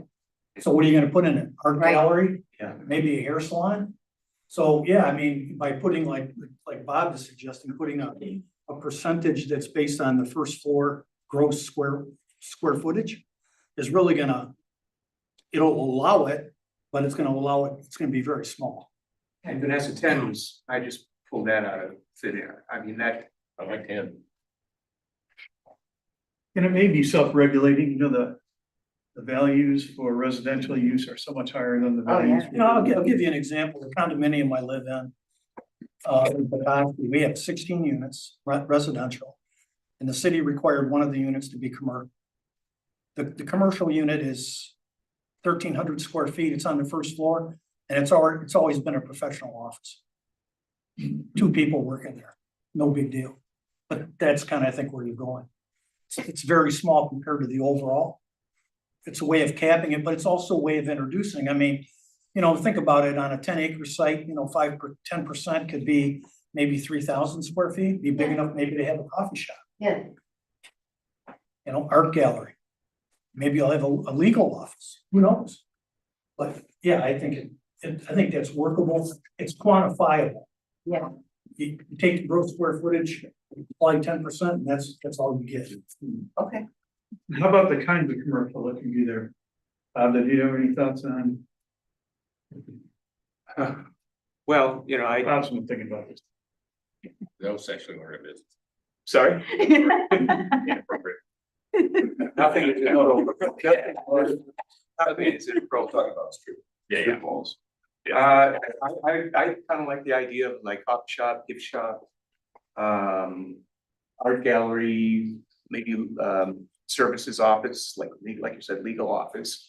You know, you want to try and stay, in my opinion, you want to try and stay away from mini Walmarts, you know, for want of a better description. And John, the planning commission could approve the type of commercial use in a proposal? Yeah, I mean, that section on the, I know the trigger on the 10%, you could say non-residential uses such as coffee shop, bookstore, art gallery, salon, and other uses that are no more intensive than the ones that are listed. So I like if that. there's a use that comes up that we haven't thought of, but people say, well, that's not as intense as an art gallery, let them go ahead and do it. It would give the planning commission an opportunity, but you're setting the threshold based on the uses that you are establishing. I mean, it's pretty hard for somebody to say, well, you're allowing a coffee shop, but I want to put a restaurant. Well, a restaurant's more intensive than a coffee shop, so you say, no, it's not allowed.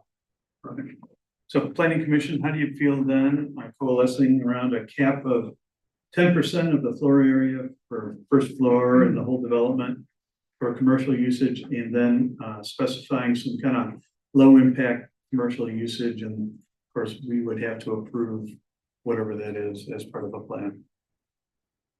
That sound good? Good for me. Okay. Yeah.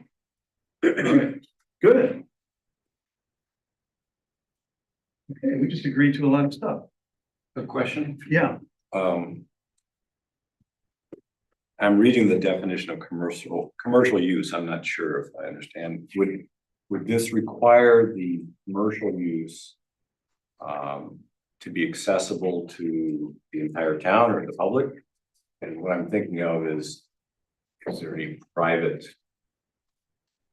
thing that could be set up just for the planned development, something like that? I would put in there that the commercial, the non-residential, I stay away from commercial. Because then people think all of a sudden retail. Non-residential use has to provide a community benefit.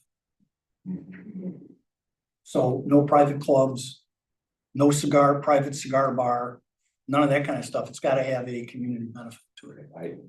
I'd like something to refer back to a benefit to the entire. I think in the proposed language, there is a section actually under public benefit. So we can reference that it's got to have a public benefit. We already do. Well, we do, right? But we can reference it in the clause to just reinforce that. The uses that are allowed, that would be allowed as non-residential, have to have community benefit. So would a coffee shop that allowed people from outside the development to buy coffee, would that be a community benefit? Sure. Oh, absolutely. Don't like coffee. Okay, 6. people are good with that? Sounds like it. All right. Was there anything else on planned development that we heard? That struck a chord. I have a huge one. On your draft red line, you have the table that has two halves depending on the groups. Stop the presses. There's a clerical issue where your language uses the word to, several times on one side and doesn't use it on the other side. Just pick a way to write it so that they're consistent. Okay. Thank you. Thanks, Kenny.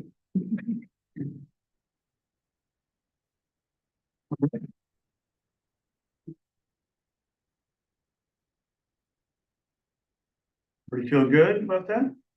Right. So we've cared for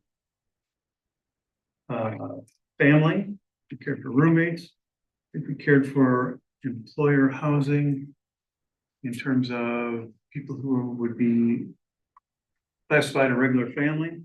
We think we know we're going to put in into the use table boarding houses and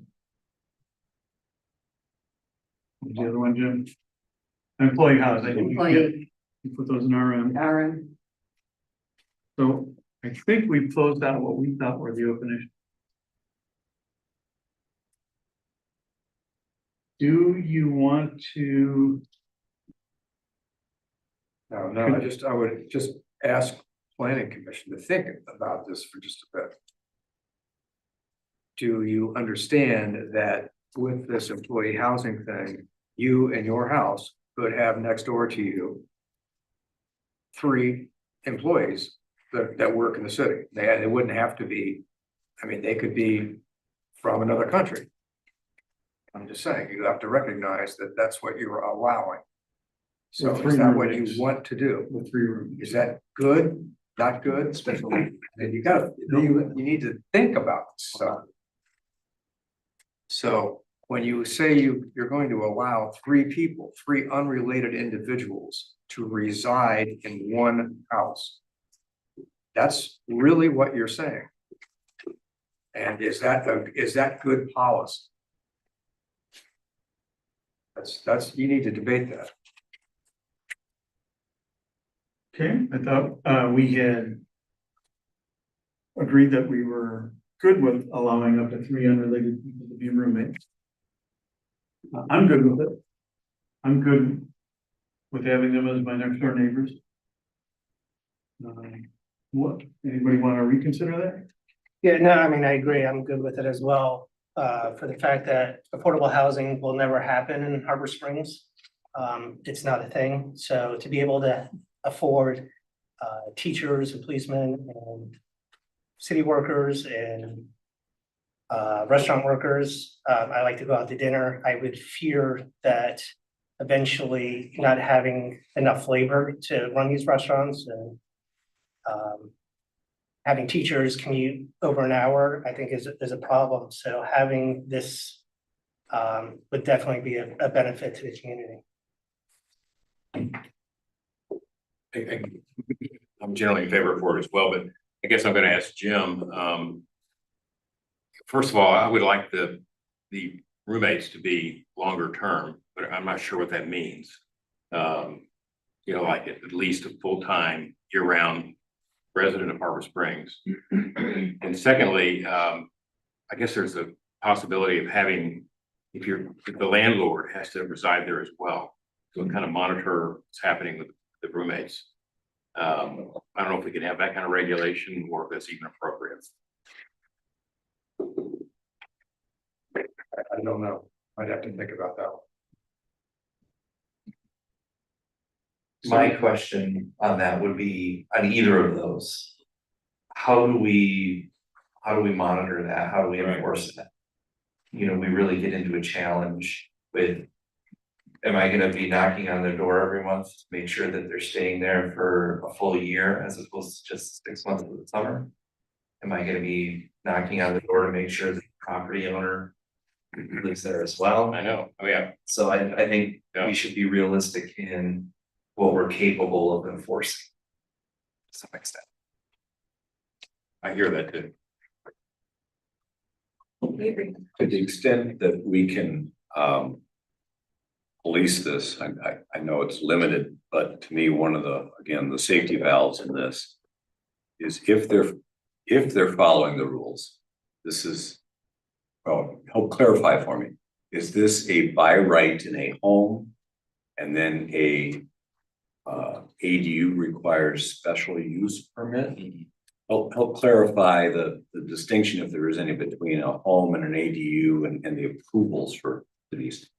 So my understanding is by right for everybody. Yeah. If you build an ADU, then you can have those special use restrictions, but right now anybody can do it either in an existing ADU or existing house. Yeah. Okay, so. Yeah, you don't need any approval to rent your house out. Yeah, okay. And so it could just happen and it could be non-monitored. And it is happening. It is happening. And it is happening, yeah. So, okay. Given all. Yeah, oh yeah. Okay, sorry, I haven't talked yet. I've been watching and learning, but I just wanted to kind of, I can talk loud. I just wanted to kind of brief on the fact that I guess there isn't, at least of what I've seen, there's not a lot of definition of what would committed to the residential area would be by, like what exactly and who would regulate that. Like, I guess it's kind of a clarifying question of how that's just kind of whole nother topic on briefing on the commitments of those 3 roommates. If so, like if they're unrelated and if they will all stay, like, I guess that's what I'm personally confused. Okay, so I think I get the question. It's like, how committed are these roommates to each other or to their lease or to their? To the living space, because if we're going to make this happen, then it needs to be, I guess it does need to be defined and regulated of how is this living space going to be used to its best benefit? And if so, like under what constraints are like the commitments to that living space and what's gonna happen if they don't, I guess, I don't know. Yeah, so let's take that apart, Jeff. What's our definition of long-term in terms of a lease? We don't really have a definition for long-term. We do have a definition for short-term. Short-term is defined as a duration of stay or rent for a period of 30 days or less. So my feeling would be that long-term would be anything that's not. Yeah, so Avery, if you own a home, you can rent it out to somebody for on a 90-day lease or 180-day lease or a 1-year lease. And the city has nothing to say about that. Neighbors don't have anything to say about that. You can rent it to one tenant, let's say for a year. And that tenant could have a couple friends move in and they just work out the finances as they do. One gal might get a job and move away after 6 months. And the city doesn't monitor that. Neighbors don't have any say about that. So it's, you know, as a homeowner, you have the right to do it. And again, I don't know how we could ask for a commitment from roommates to, you know, test how long you plan to stay here. Well, it's not exactly to, like, I'm just talking about more of like your question, which I appreciate, like, just, like, what if someone from another country is like uncommitted to this living space, or such as like, if one is in other, like, I just don't know if there's like really much of a relevance to if they're unrelated or not to the commitment, but I do think that needs to be briefed on. I don't know what the minimum, but I guess that's all I have. Yeah, this is what we've been struggling with too, trying to figure out how we get the flavor of if somebody's gonna live here for a long term and be, you know, a productive member of the community versus just somebody, you know, living in for 31 days or 1 days or a summer. Yeah. So. Good question. And then how do we protect homeowners' rights to rent their property, which are important too. So, all right.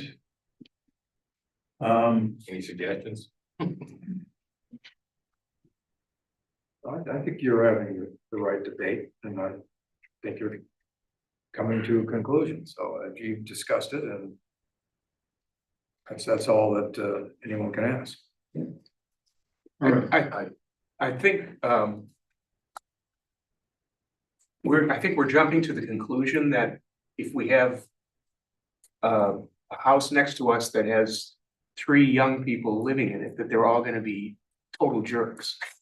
And that is not necessarily the case, and living next to a family is not exactly a slam dunk either. So, you know, I think Barry makes a great point. We've got a housing crisis in this town. We don't have affordable housing.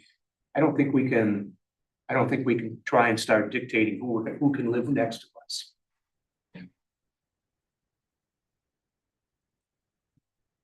I agree. And I think that all these cautionary tales about, what might happen next door, they get overridden by the idea that a person who owns a home has certain rights and freedoms owning that home. At least I think they should.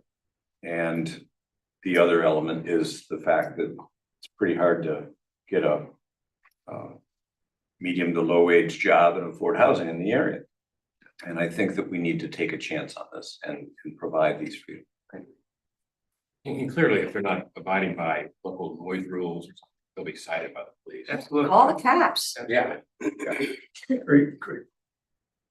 Okay, I think we have our agreement. Thanks for challenging us, Jim, to think about it completely. All right, so there are a couple other things I heard from Lene. One was about maximum or specifying the number of stories in each zoning district. We figured we didn't need to do that anymore. We wanted to give a bit more freedom to property owners. We kept the height limits where they were. We took away the number of stories as a requirement. I don't completely get, but it sounded like she was cautioning us about a new trend of building just a big box without a sloped roof. to maximize your square footage within your life. Anybody have any concerns about that, John? Can you give us any detail? I mean, you're gonna have architectural trends. I mean, Frank Lloyd Wright did that too. He's famous. So I mean, you're gonna have those trends, but we got rid of the stories based on conversations we had with architects. So I thought it was educated when we did it. I agree. Good point. And then we also have snow loading to consider. Yeah. So flat roof, could be challenging. Yeah, they're gonna be out there shoveling their own roof. So Frank. That's what Frank did. Yeah, Frank did. Right. Okay. 7:31. Yeah, you're right. I owe you. You had a bet?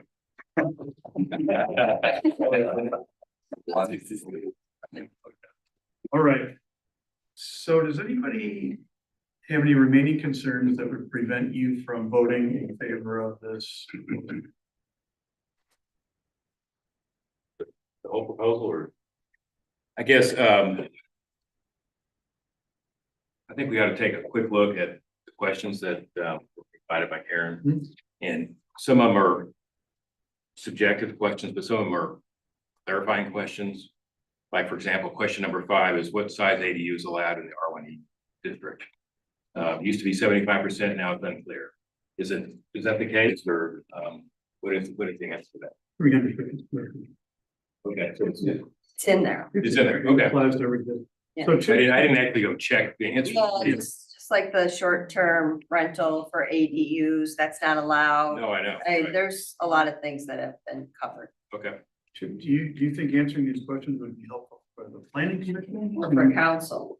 Or for who? Well, I just want to make sure that we're not, I mean, in deference to them, that if there is something missing or unclear, we fix it. That's all I got. I mean, if there's not, there's not. Okay. You want to take a quick flip through there? And see if anything jumps out to you?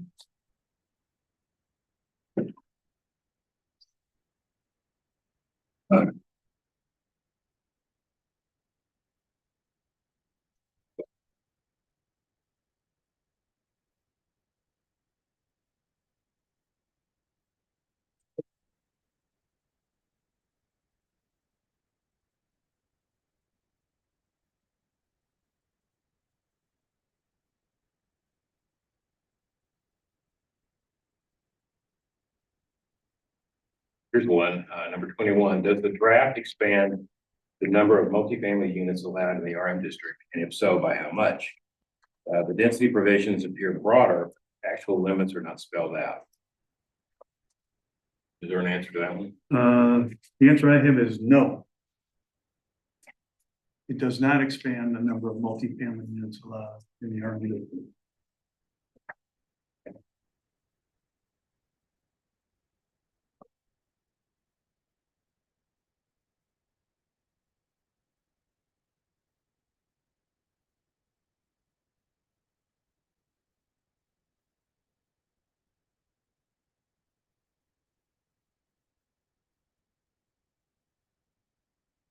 You think all these are answered?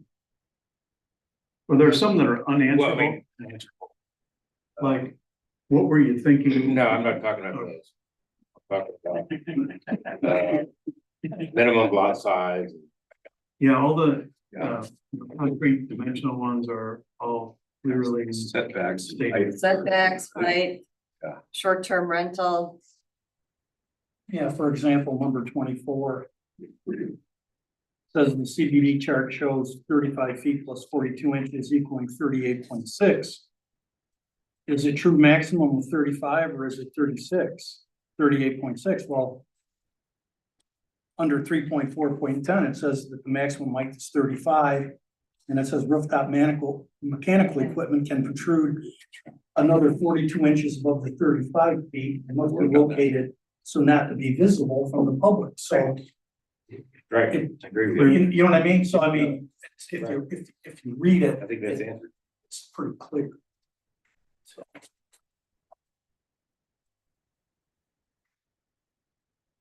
I've got one. 34. Why does the draft limit florist shops to 1,000 square feet or less? Is that true? Kind of. This has to do with florist shops on a farm in the AR district. Only, Only, only, not in CBD or, not in CBD, No. not anywhere else, just. or in Yeah. ROS. Yeah, so that's a carryover from the current zoning code. And I'm sure the thought there was to make it an accessory use to a farm, not, you know, 5,000 square foot, you know. Commercial floral business. place. Okay, Yeah, just to limit the commercial footprint, I guess. Right, because it's for the AR. Okay. And there's your 10%. Right. That's right. Slick. Number 31, we covered. yes. Yes.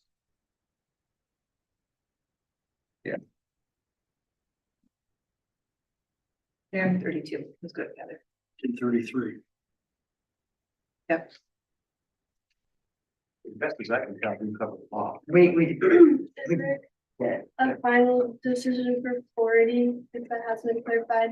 Because normally, most of these are like assumptions of what the reason was, and this one is split without in entirety on 40. 40. Are religious? Religious institutions in the ROS. The answer is, draft is clear on this. The regulated uses table shows that religious institutions are permitted in the ROS district.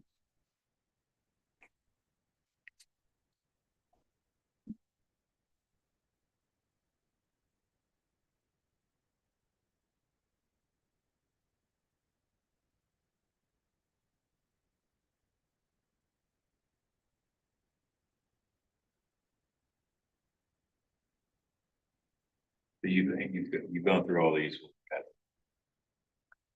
Perfect. But some are unanswerable, like why didn't you allow laundromats in the waterfront district? Yeah, I can't speak. Right, no one of us can speak for the whole thing, if you're saying about. We said it, they're not allowed. So,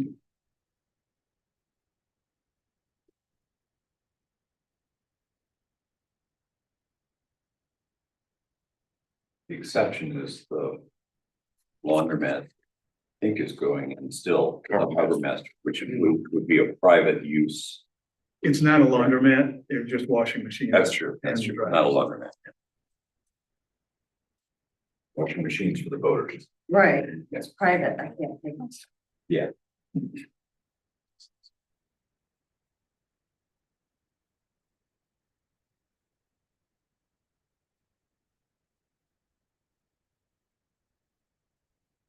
Anything else about it, anybody? All right, So when are we gonna see the revised language? we don't need to. The way this can work, if we're satisfied with the agreements that we've made, John and Jim can make those updates. And we can vote on this one. Without seeing language? Well, realistically, the number of changes that you guys made tonight was very minimal. We have the red line edits, all of that revised is already online for people to review. We just need to update that to show the changes made tonight.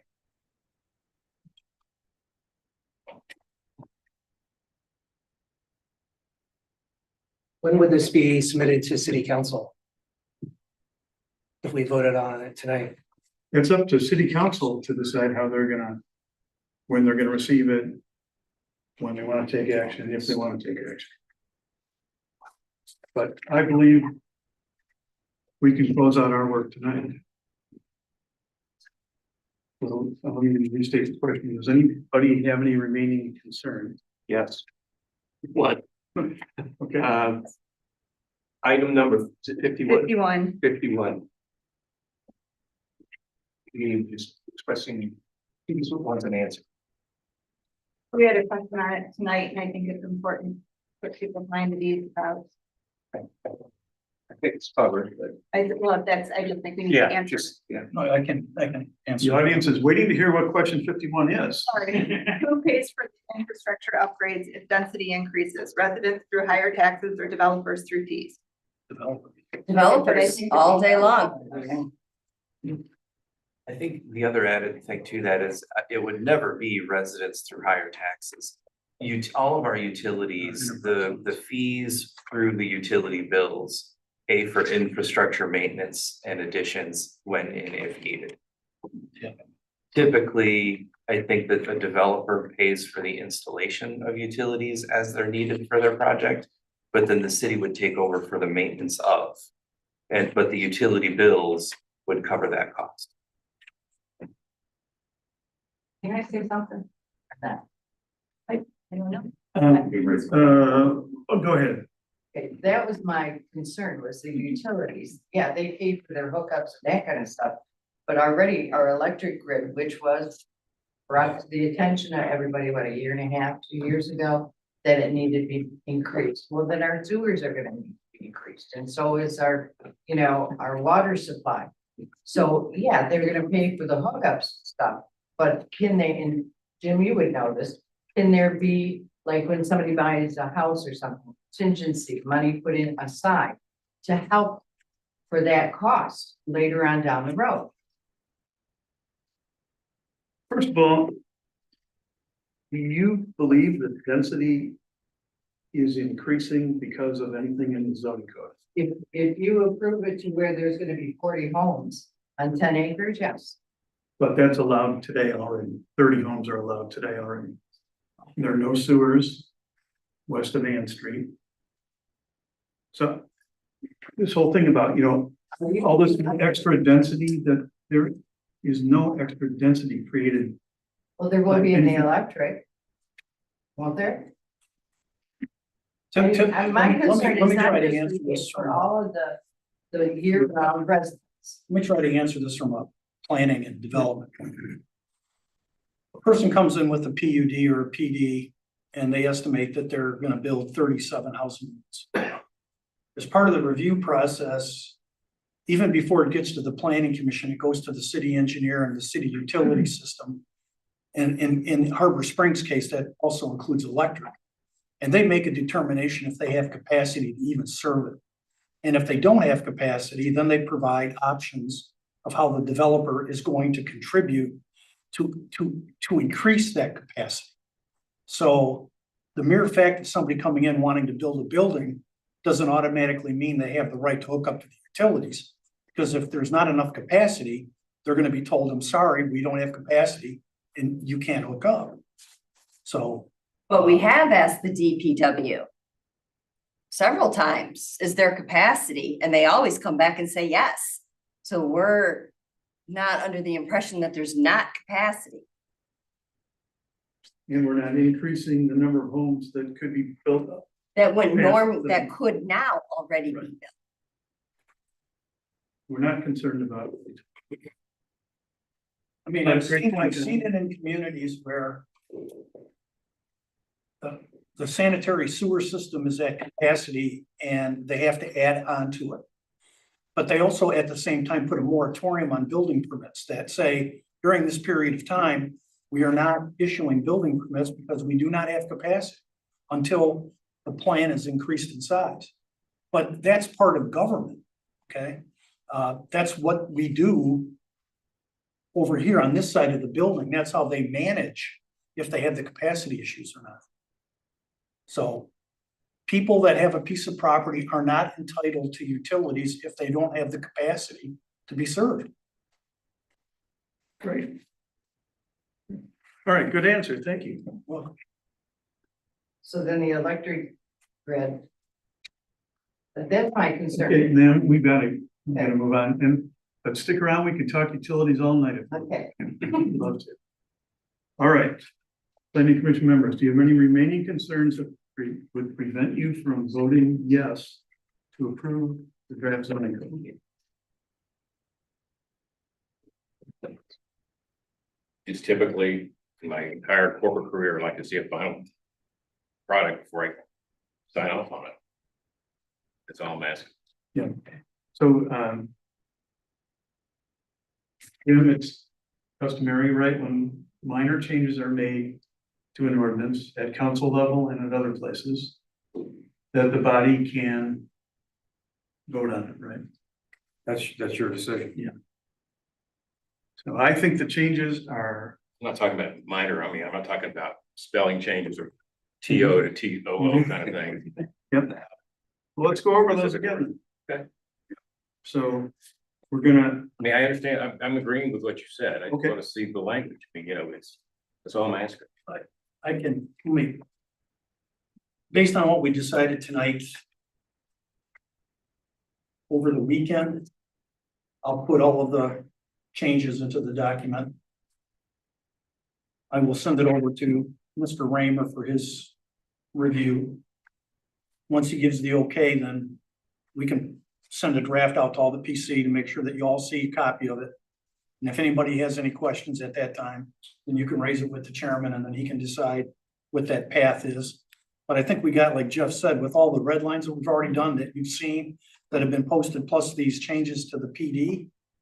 I think they're fairly minor and I kind of agree with the chairman. We're at a point where you can recommend transmission of this document to city council with the revisions as part of your motion, and I'll make them, and then you'll see a final full draft within a couple of days.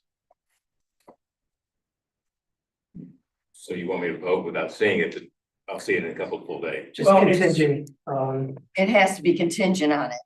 Yeah. Kind of work. yeah, Okay, so I think we're following Robert's rules of order. You've made material changes, you may not think so, you haven't given the public a chance to see that final red line. The previous red line is very difficult to even see on the website. So it may be, normally Robert's rules of order is you have a final draft, you make it available, you vote on the next meeting. When you're moving major activity. Now that would notionally apply to the city council, I think it under Robert's rules of order, it also applies here. You can ignore that. I totally disagree with that, Mr. Chairman, under the pretense that if you all wait for another month and I give you another final draft, then the way this has been going, it's like we're hamsters on a wheel here. If somebody finds that they have one other issue that has to be corrected, then the precedent is I go back, I submit a new draft, you have another meeting, and we just keep, it never stops. So I kind of disagree at this point. We've already submitted most of the red lines, a significant part of the revisions you've already had as part of your document and your agenda.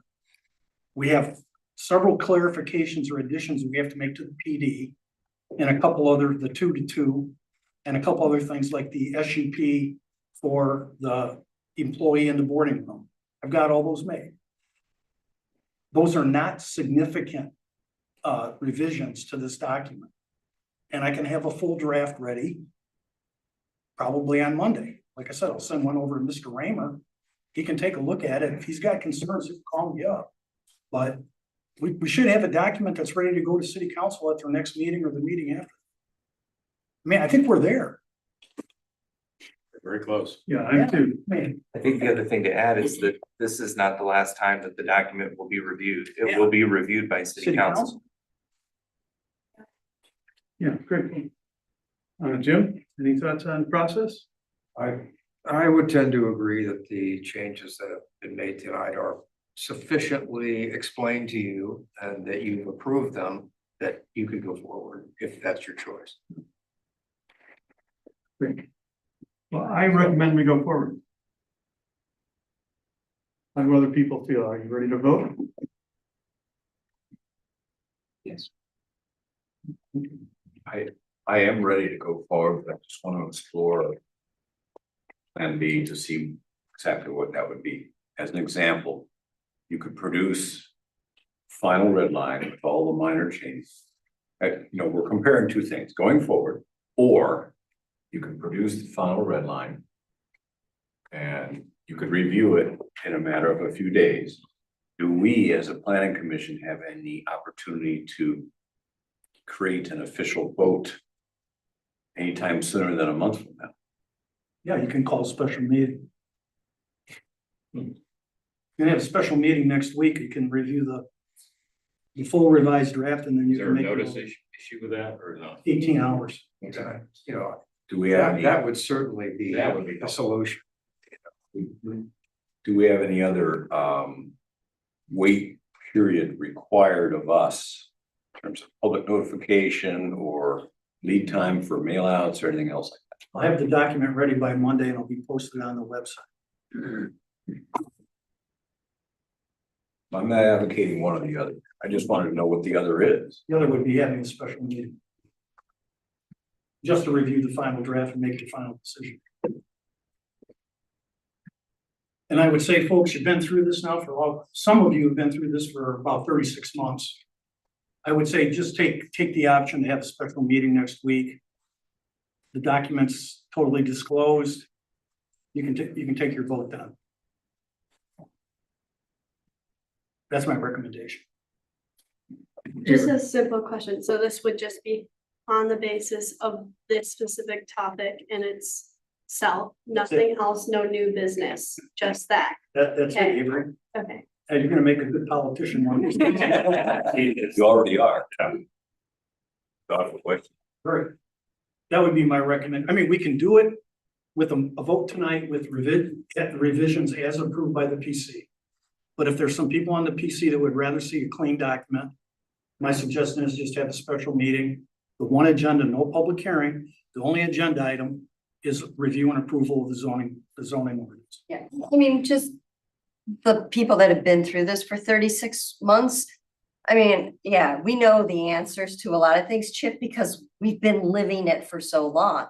So we want you to be educated. We want you to feel comfortable. We Right. want you Want it to be able to know those answers like we do. So I'm all for it. Whatever All for makes, what? What? for having a special meeting, if it makes folks more comfortable with their vote.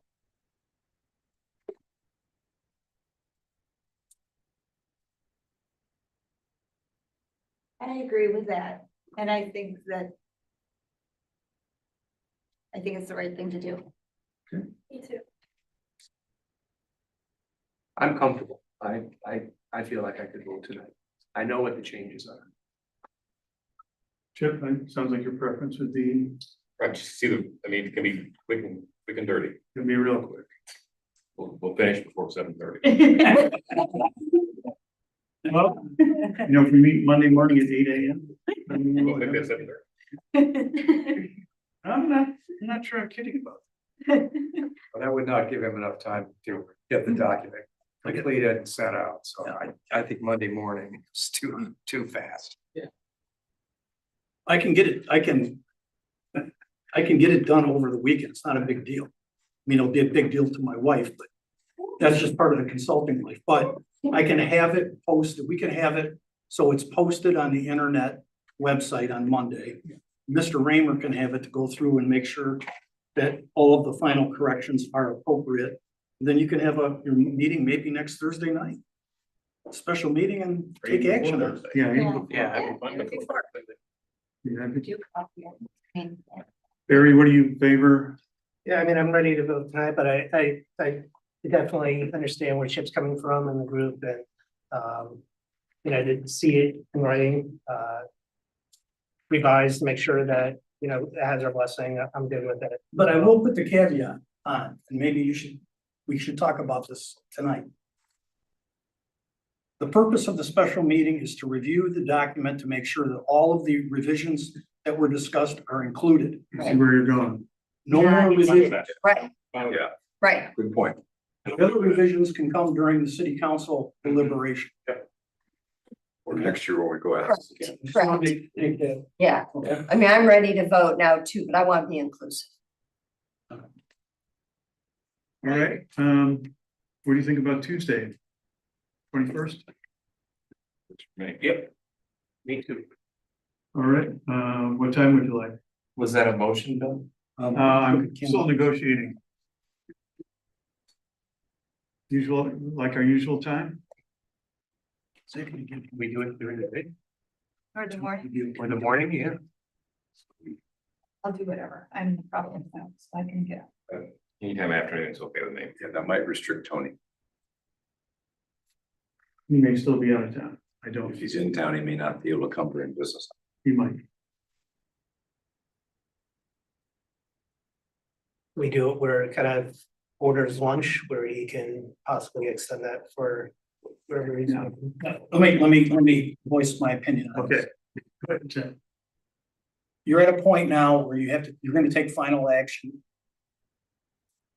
If you do it on a Tuesday or a Thursday, you do it at 5:30, which is your typical meeting time. No 8 o'clock in the morning, no noon. You do it at 5:30 when most people are off. I like that. Okay? Oh, I, okay, Jen. in all You're so difference to the strict. chairman, I know he wants to get this wrapped up, but let's make sure that we're being as transparent as possible. All right, good advice. Tuesday, the 21st, 5:30 PM. Right here. We actually need to check, make sure there's not another meeting. So I am looking at our schedule online and it doesn't, we don't have anything posted, Okay, so. all right. So let me restate what we just agreed to. That we are not gonna vote tonight. We're going to reconvene in a special meeting on Tuesday, October 21st at 5:30 PM here.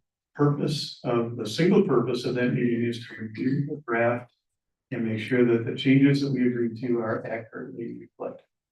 At which time we can decide to vote if we're ready. Is that a motion? Yes, that's a motion. I'll second that motion. All right.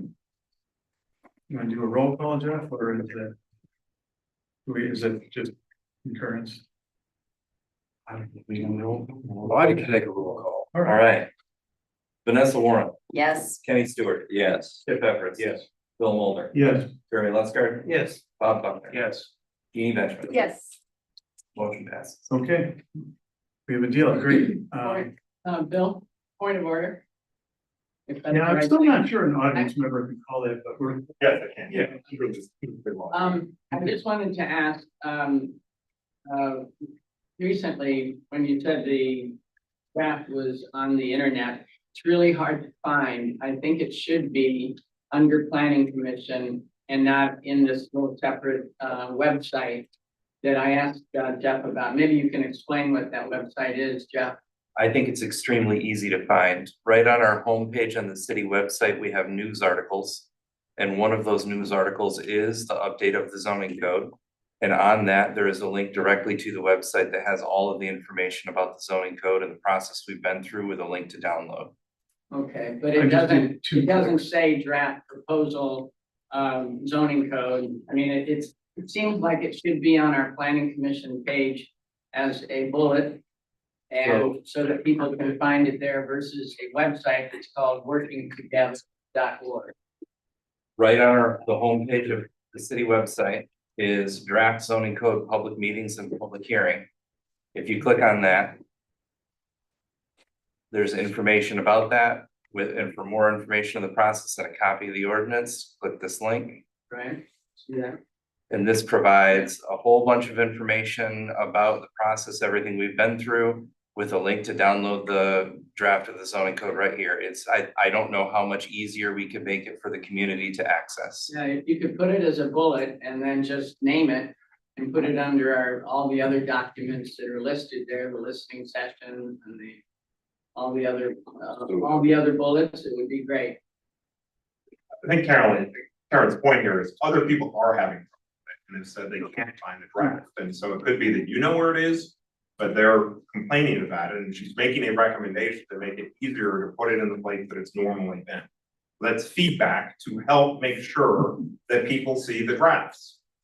Which is what we'd like to be sure that people listen to the fact that people can't figure out what's going on. That's it. It's a simple request. All right, point taken. Easy for me to say, I don't have control of the website or anything, but yeah, I think it's fine at least. Yeah, we'll talk. All right. Any other business from planning commission members tonight? Okay, thanks. really move things forward, so. Yeah, we definitely. All right, see you Tuesday night. This meeting is adjourned.